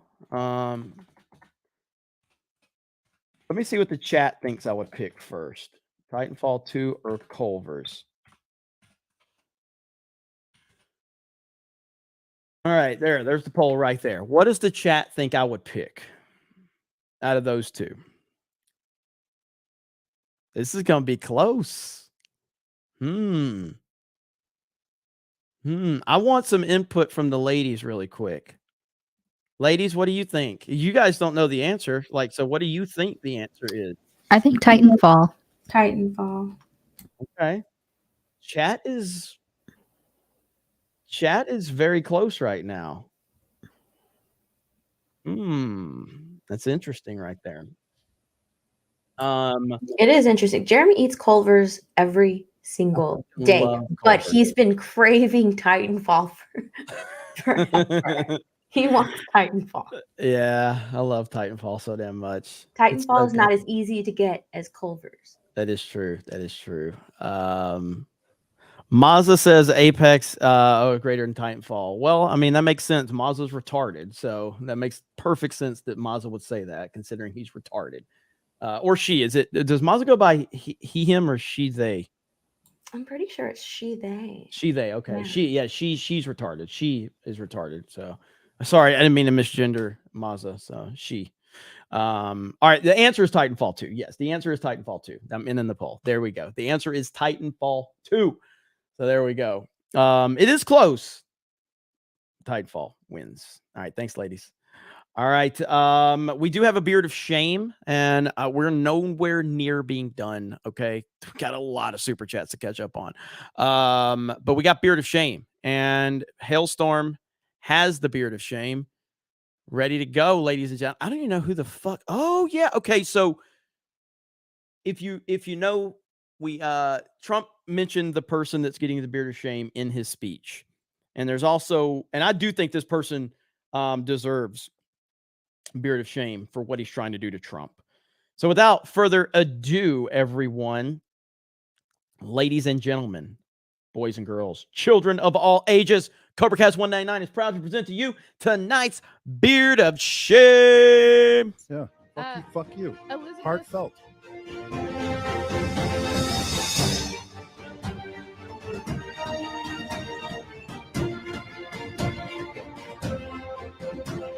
Good evening. Today I won the beard of shame for the third time. My name is Jack Smith. Such an original name, I know. I am here today on behalf of the corrupt Biden administration to run election interference. Anyways, blah, blah, blah, blah, blah, blah, get Trump, blah, blah, blah, I'm corrupt, blah, blah, blah, blah, blah, blah. I forgot to mention one thing, and this is a crucial detail in this indictment. I eat corn the long way. That is all. Please clap. That was a nice payoff right there. Oh, eating corn the long way. Jack Smith. That was good. That was good. That was funny. Well done, Hailstorm. Well done indeed. Good stuff. I was like, where is he going with this? Oh, he eats corn the long way. Okay. All right. That was good. I dig it. I dig it. All right. Cerberus just dropped 10 gifted memberships. Look at there. Look at there. Thank you. Appreciate you, bro. I see you guys. Lost Tales is still there. Wow. Congrats to Cuck Smith. Dara Mouth. Lost Tales. See all of you guys. Thank you for supporting on Rumble, as always. Mozam Boney for 10 says, Jeremy, just got back from my MIL's memorial. The 199 has given me much needed escapism during this time. RIP Jackie. And thank you for giving me such an awesome, beautiful nerd as a wife for 18 years. Oh, man. Sorry to hear that, brother. I'm sorry. That's awful to hear, but I'm glad that we can, help through this time. And that's what we're here for, brother. That's what we're here. So offer some prayers to Mo, and we got your back, brother. We got your back. So Thank you so much. And after you do that, you can throw some Krista emojis in there for MCU fan. What's this? Jeremy would be no, hang on. You ain't gonna do nothing, Celluloid Dream. You ain't gonna do shit. I'll wreck you. Jeremy would be Skeletor without Culver's. You know, I it's the same. I've told people when I had a health update a few years ago, a health checkup, and everything came back great. And I told the doctor, because the doctor was like, oh, blah blah blah blah blah, and then everything's good, blood work, everything come back good. And then I told the doctor my diet, and he goes, what? And I was like, yeah. He goes, if you ate better, you could be in like this unbelievable shape. And I'm like, or I can look like I'm eating, or I can look like this and eat the way I eat. I'll take the way I look. I'll take the way I look and eat the way I eat. I'm okay with that. So I'm okay with that. I mean, look, Donald, it worked for Trump. Okay. 6'3", 215 pounds. Okay. Trump, 6'3", 215. Alpha male. Ripped. McDonald's diet. Okay. I'm not quite 6'3", 215. I'm like 6, maybe 6'1".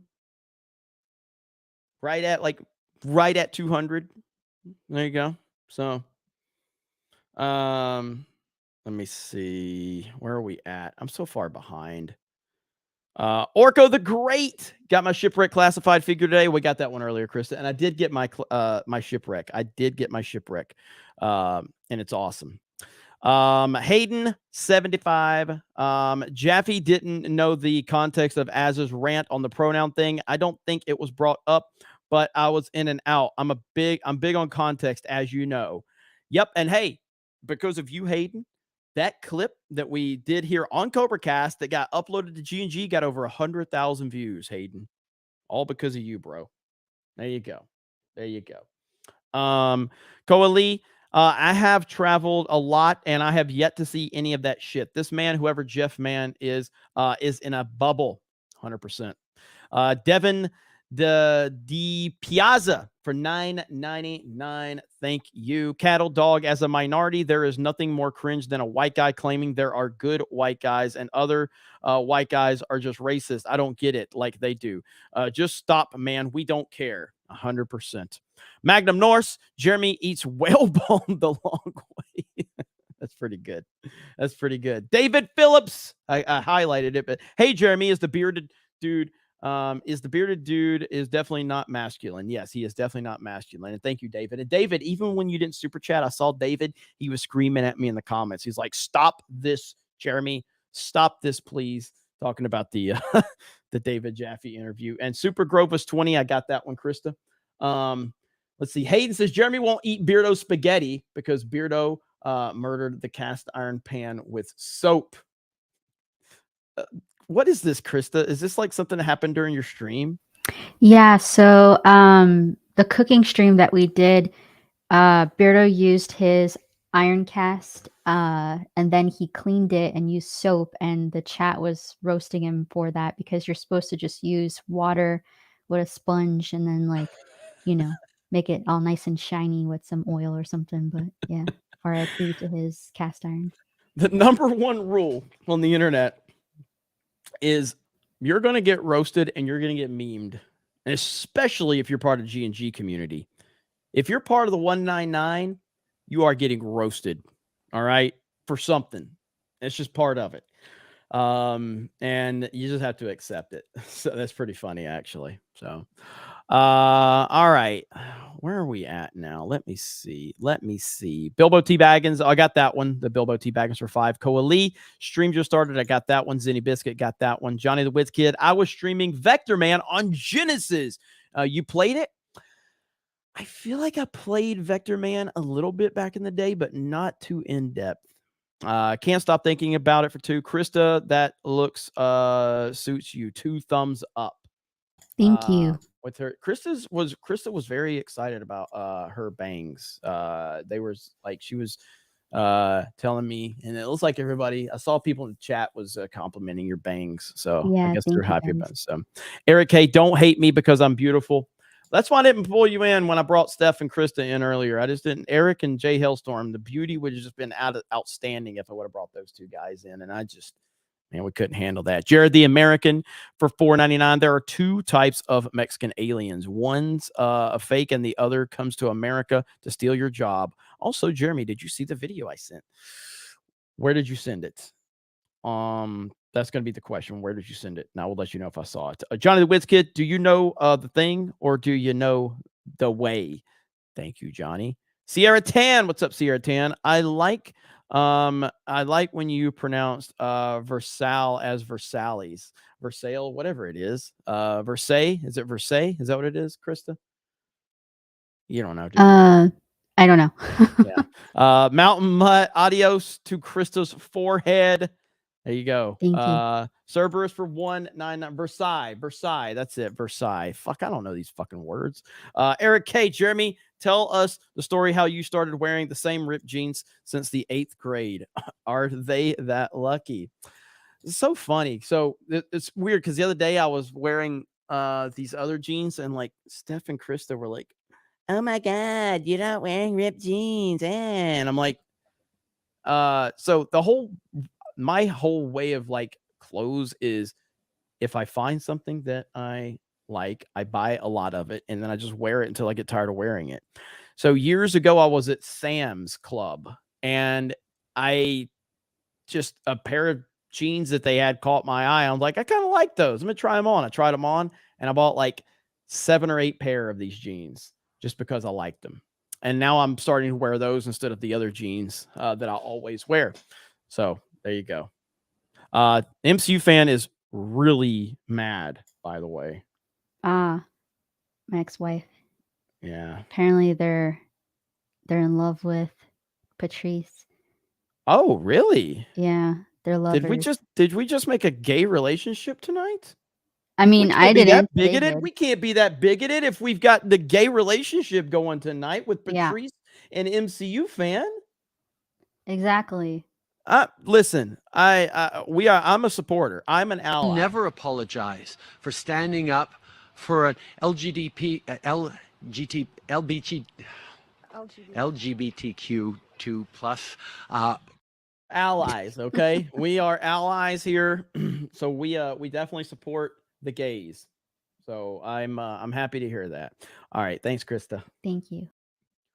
All right. Celluloid Dream. Jeremy's the only fig I'll give money to. Blue Eyed Scorpio. Jeremy, let me borrow $2. No. Archer Blade. Task Force 199. Like Task Force 141 from MW2. Listen, I'm all about like there's ways to handle things. Okay. So you guys know I completely checked out on Call of Duty after the whole Nick Merckx thing. And I have not played it. I uninstalled Call of Duty. Haven't played it since. Completely done with was it Modern Warfare 2 is the most recent one. But I got to say, it sounds like they're listening to the fans of Modern Warfare 3. And that wasn't even on my radar. I was like, I'm done. I'm not even going to play it. It does not from the perspective of what they did with Nick Merckx, but just from the gameplay standpoint. Modern Warfare 3 looks fucking good. I'm sorry. It looks good as hell. And I got to give them credit where credit's due. We'll see. Stacy Lee for $1.99. Thank you. Johnny the Wiz Kid. If anyone, angry video game nerd, inspired the world to make videos. You know, a lot of people were inspired by Angry Video Game Nerd. I can't say that I was. But I mean, I at least, seems like he's inspired a ton of people. I didn't watch a ton of him back in the day. Ruthie running for life, or Ruthie K running for life for $4.99. Thank you, Ruthie. Mike Hill, what would you say to the British people naming Donald Trump the worst thing to come out of America? They're listening to the wrong people if they think that that's the worst thing to come out of America. Let's see. Johnny the Wiz Kid. I'm atheist. I hope Trump doesn't think me as demonic. I don't think he thinks that way at all. Donald Trump Donald Trump is ultimately Donald Trump wants to be everybody's president. And that's really what the whole thing about like so let's play it real quick. All these fucking DeSantis people were making a big deal of Trump's answer with Megyn Kelly, all right?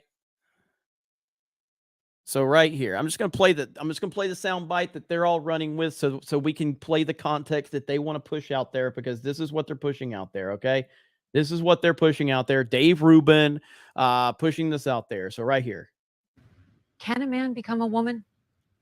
In my opinion, you have a man, you have a woman. I think part of it is birth. Can the man give birth? No. Although they'll come up with some. That's their big gotcha. That's their big gotcha. This is such a if this is all you got, I know Trump could have been more forceful about it. Trump's whole thing is he wants to be everybody's president. He's trying to figure out how to answer that the best way he possibly can. It wasn't a great answer. That's all they have. That's all they have. Like, oh, Trump didn't forcefully say that, which is obvious. And I get it. It's a good criticism. That's it, though. That's their criticism right here. Dave Rubin says it right here. Why all the silence in the last 24 hours from the ultra MAGA influencers?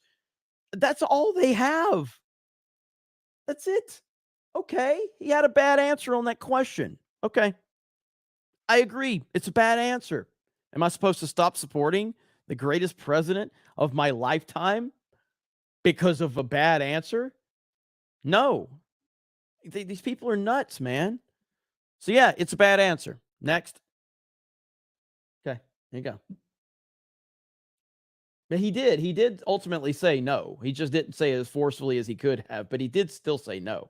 It was just a very clunky, bad. It was not a good answer. Johnny the Wits Kid. My mom doesn't like how Trump boasts and brags. LOL. Doug B. There's Doug. Are you still in the chat, Doug? Doug B says, Doug B is tapped out at the moment. Had to pay for my second Meta PC for my son, but here's an extra $200.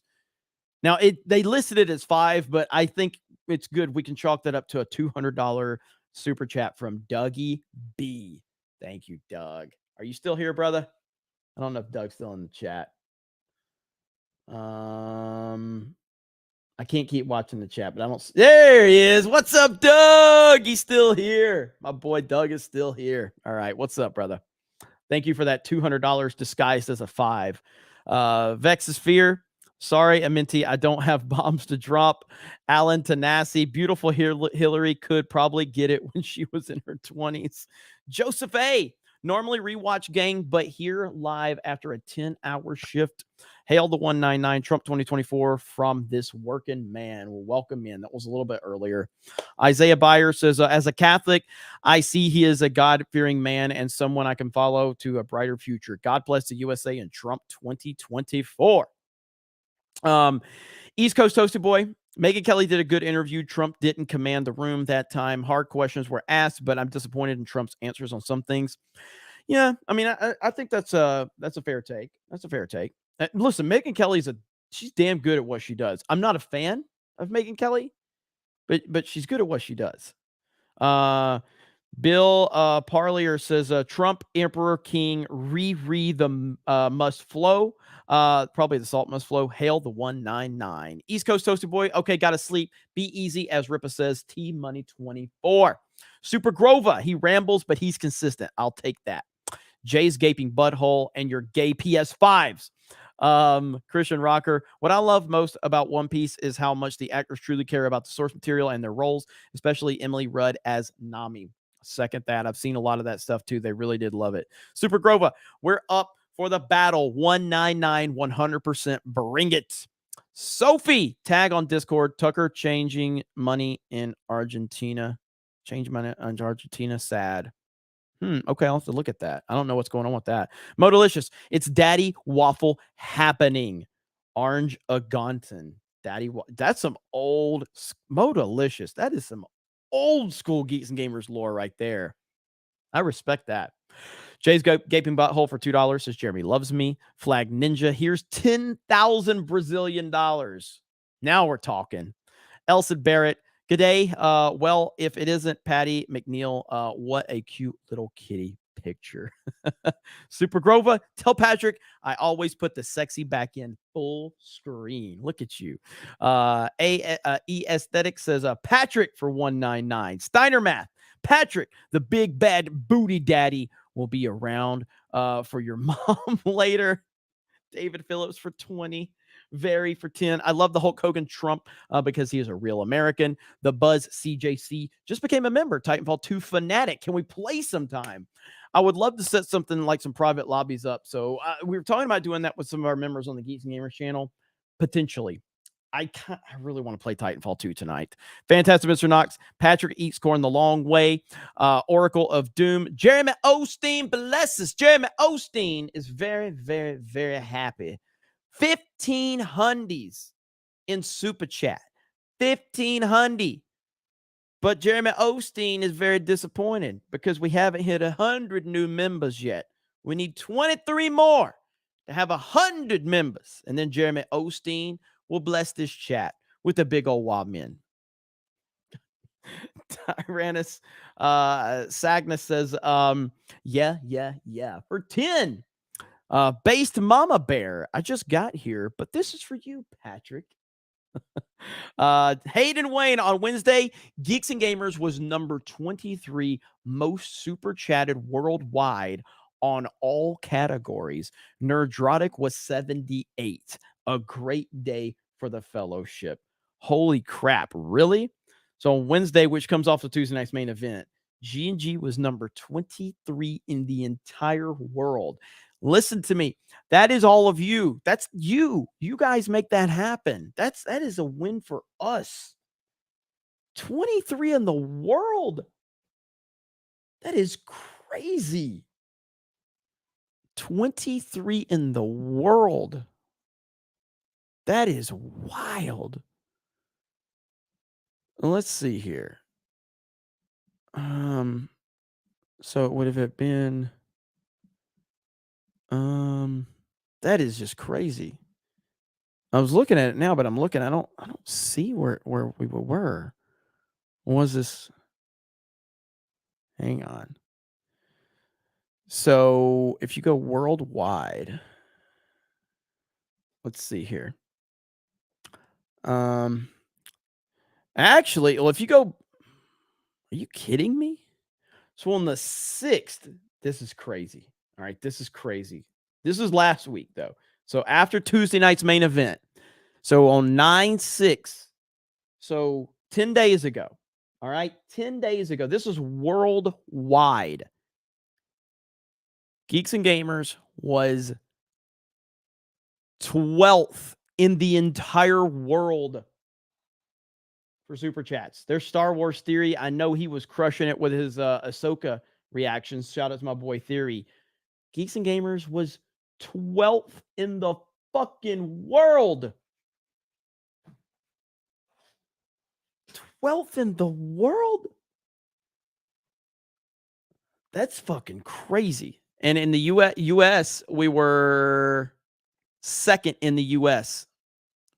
2nd in the entire US. That's wild, man. Thanks, Hayden, for keeping me updated on that, man. That is wild. Christian Rocker, Patrice eats corn the long way. Koa Lee, speaketh and I shall answer for your favorite pronoun. Patrick, Patrice. The Gilk Man. Hi, Patrice. Why are you so salty? What's up, Gilk Man? Roman, Cry Harder, Patrick, Andrew for 5. Thank you. Willie Dave, as Beardo would say, get him out. 199. Jose, ever thought of T-Mobile 5G internet for backup? I have talked to them about it. Continuing on discussions, but I am actively looking for a backup internet provider right now. Spectrum is good enough to get us by, but I need something to back us up when Spectrum goes down. Jared the American, did you get my $4.99 super chat? It's gold, 199. Well, I think the video is that what we're talking about? Ask me about the video. I think that's the one he's talking about. Jay's gaping butthole says listening to the quartering talking to Aviva. Russell might have a point. Listen to the quartering talking to Viva. Okay, I'll listen to the quartering. I was talking to the quartering just yesterday. I was talking to the quartering about Starlink and getting his advice on Starlink because I know he has it. Hazel Eyes, been lurking, but wanted to help make up for Dan. Thank you, guys. Listen, every person that sends a super chat, you're helping pay for the debt that Dan Vask puts me in, okay? That's essentially what it comes down to. Every super chat helps recover the debt that Dan Vask puts me in. Because every single time Dan Vask sends a super chat, I go in debt.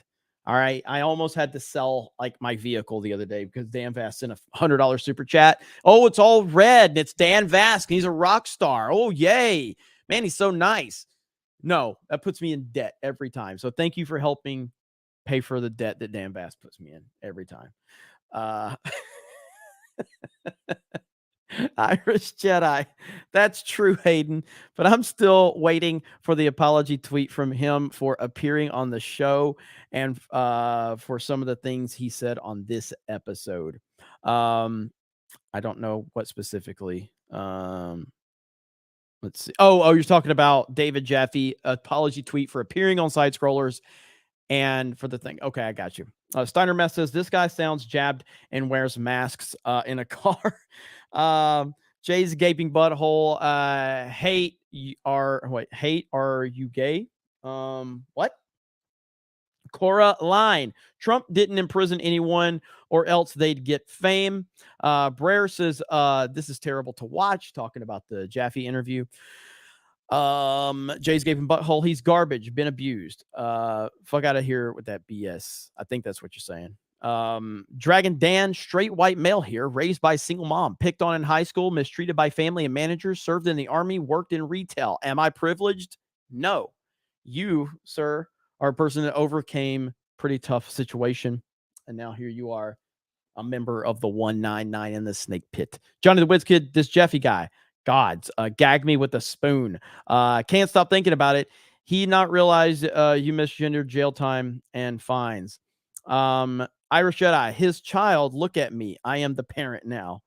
Jay's gaping butthole, spell it, please. Sophie says, as a kid, I said I'm a boy because I wanted to be like my brother. Parents thought it was cute, and I grew out of it. If that were today, the horror. Sad but true. Sad but true.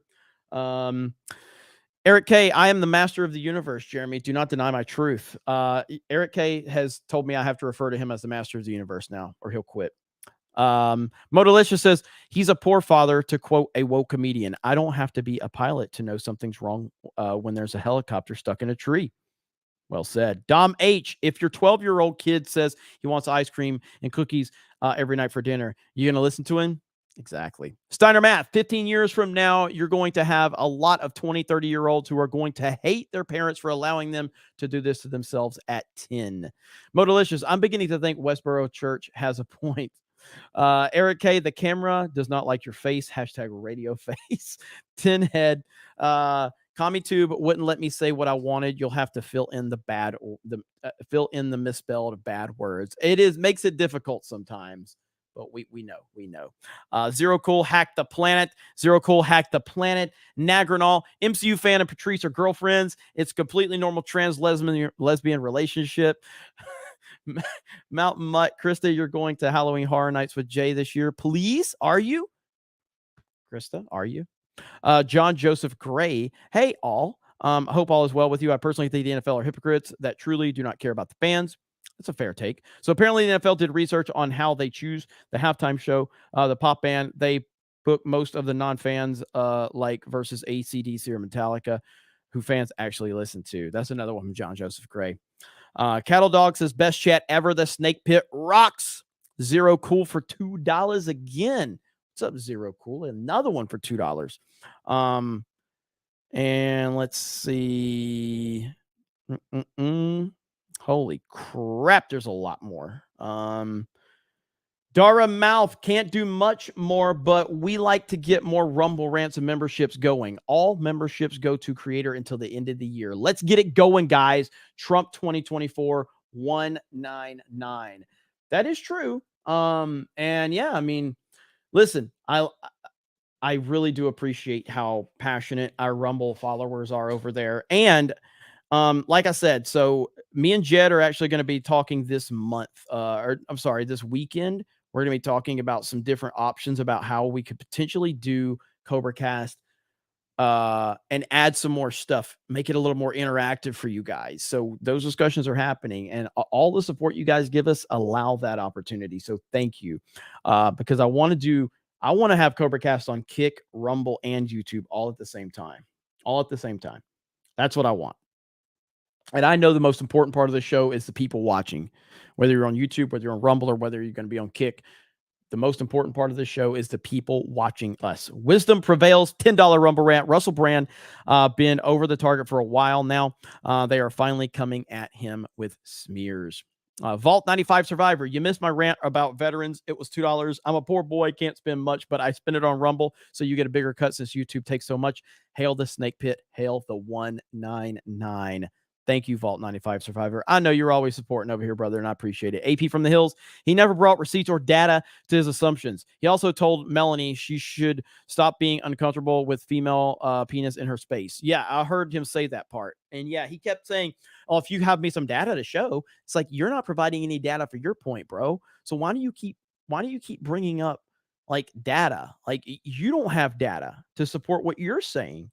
Vault 95 Survivor, the entire Side Scrollers crew was completely unprepared for the pure, endless, intentional lies, manipulation, accusations, and pure evil puked out by that POS guest.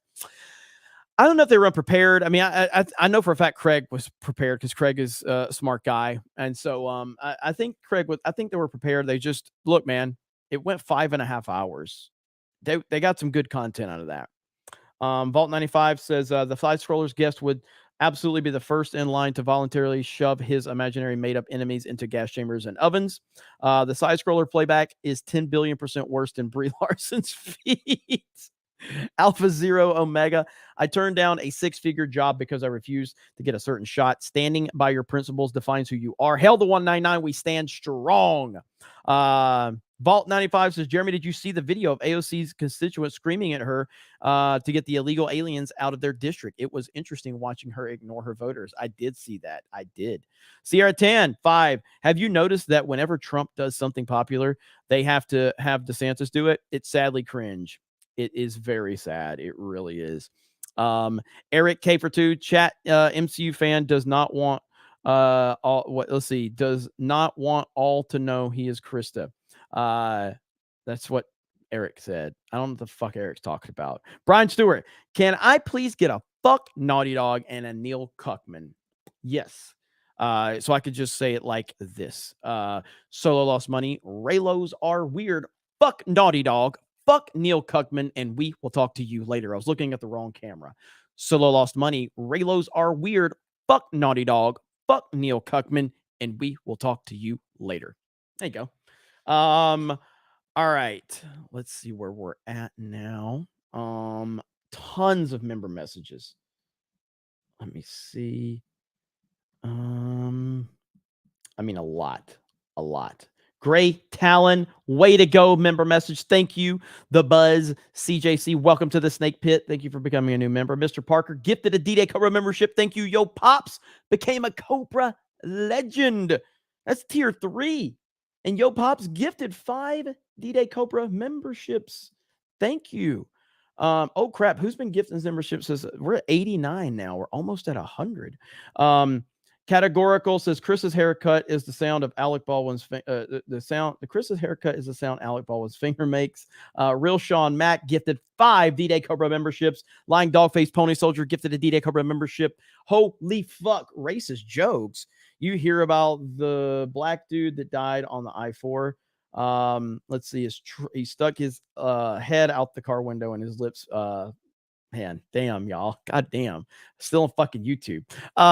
Joe C. Pureblood. Southern Command announced that Sound of Freedom is banned from all military posts.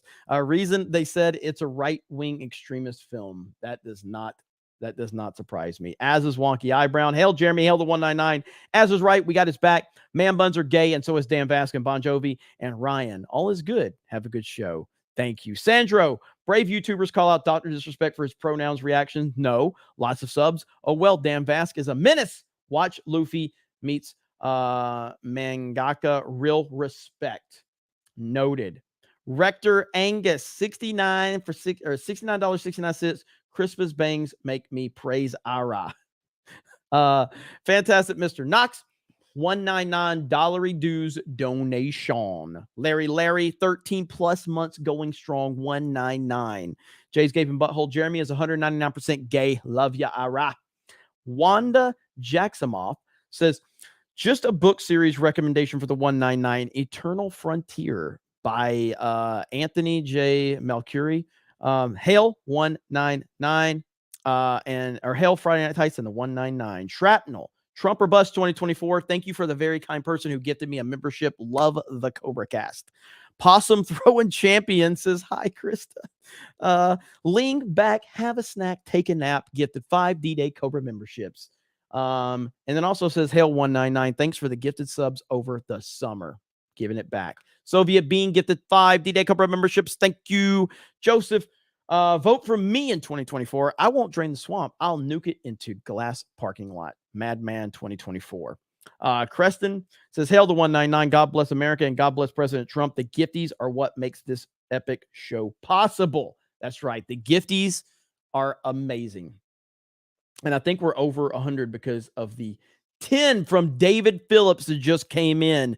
We are exactly on 100 because Lying Dog Face Pony Soldier, Roman dropped some, and David dropped 20 total. Look at you guys. We are at exactly 100 gifties now. Exactly. Dark Side. Why is the trans man a vegetarian? Because he was a her before. Desert Pirate. This is about the craziest year ever. Held to 199. Island Carnivores gifted 2 D-Day Cobra memberships. Thank you. Dragon Dan, God's Children Are Not For Sale.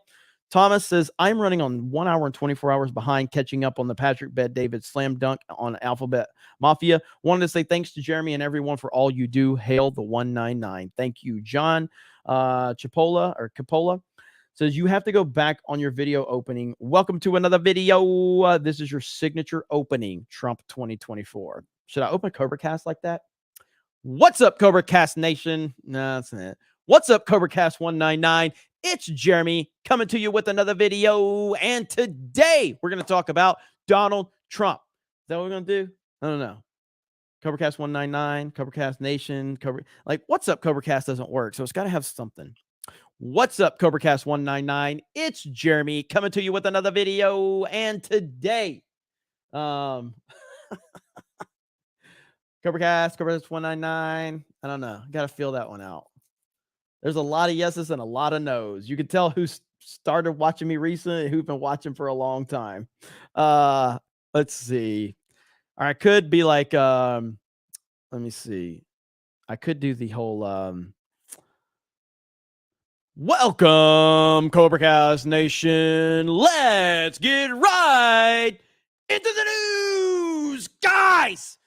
Guys, Donald Trump has been indicted for the 5th time. Who is that? Does anybody know who that is? You guys know who that is, right? That's Keemstar.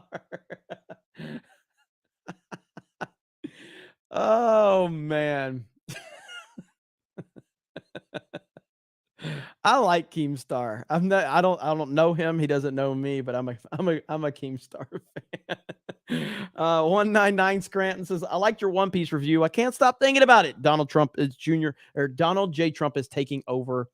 Hail to the 199. Thank you. Steiner Math. Hail to the 199 and to our leader, Jeremiah Osteen, for taking Miss Haba off his title card to remove temptation of milk truck and motorboats. Russ Williams for member message, and it just says $5. That's a $5 member message. FMJHP, the people who bitch about systemic racism live in areas run by Democrats, 100%.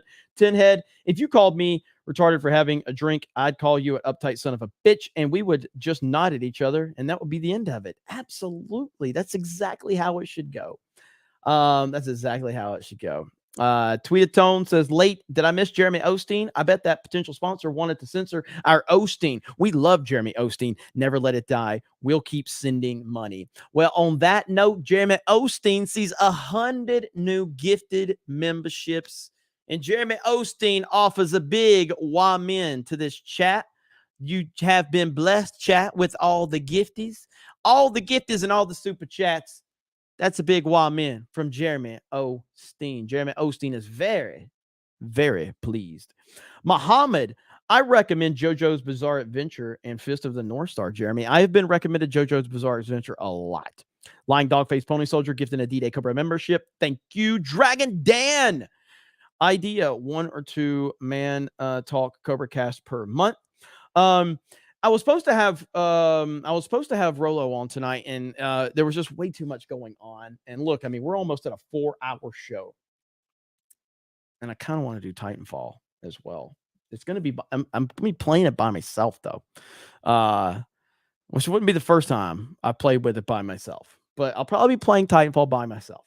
Yeah, I leaned into the joke because I realized what I said.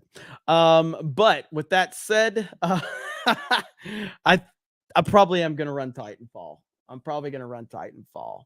Magnum Norse 199 till we die. Jeremy is Luffy. Hey, that's what's up right there. Here's the thing. The internet's been really inconsistent. I'm going to try to run this Titanfall stream on YouTube, Rumble, and Kick on Streamlabs. I'm going to try to do it. I'm going to try. All right.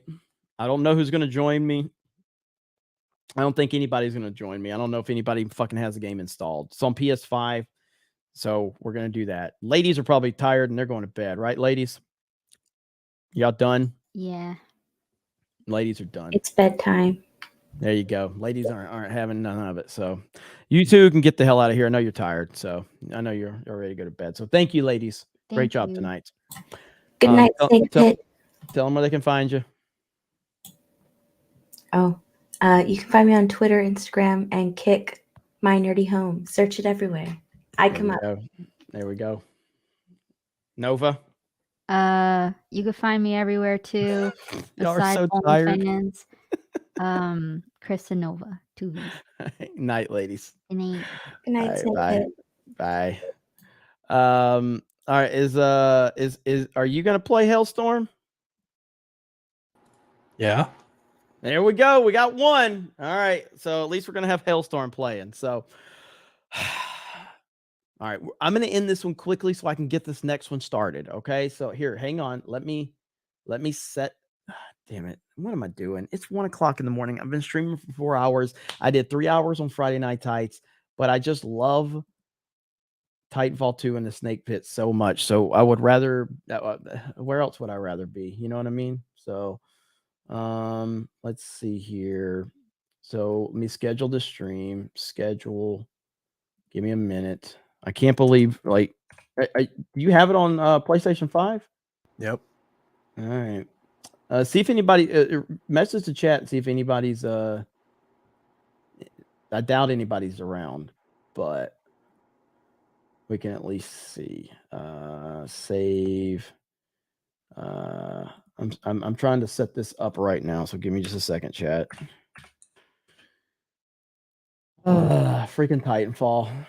I'm so happy it's back. Titanfall 2.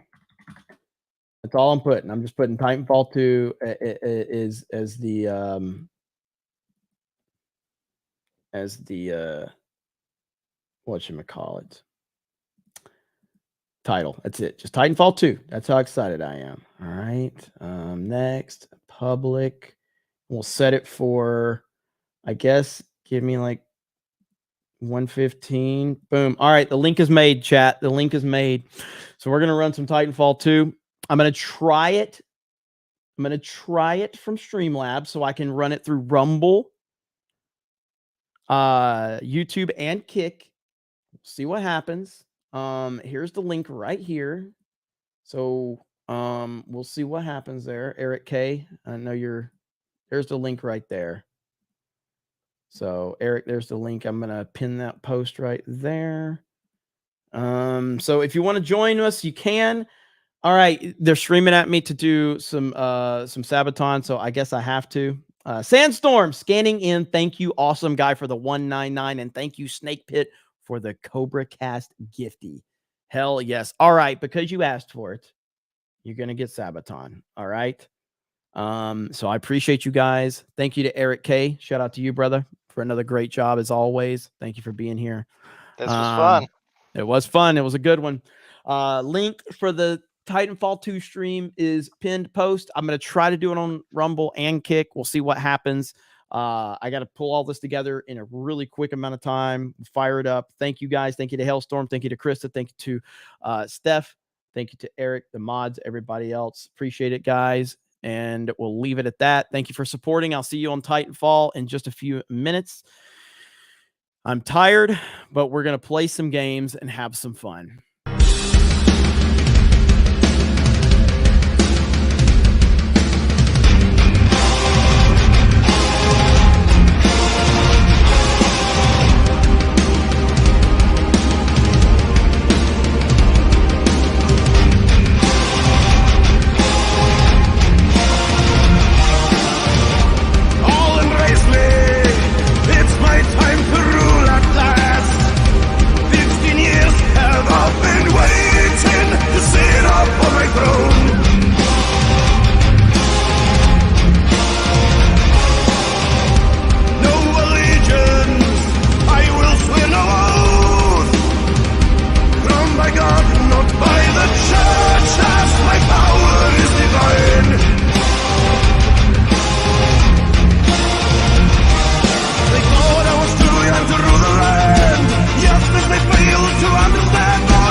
And there we go. We are out. I've got Titanfall 2 link ready. So I'll see you guys in just a bit. I love you all. I appreciate you all.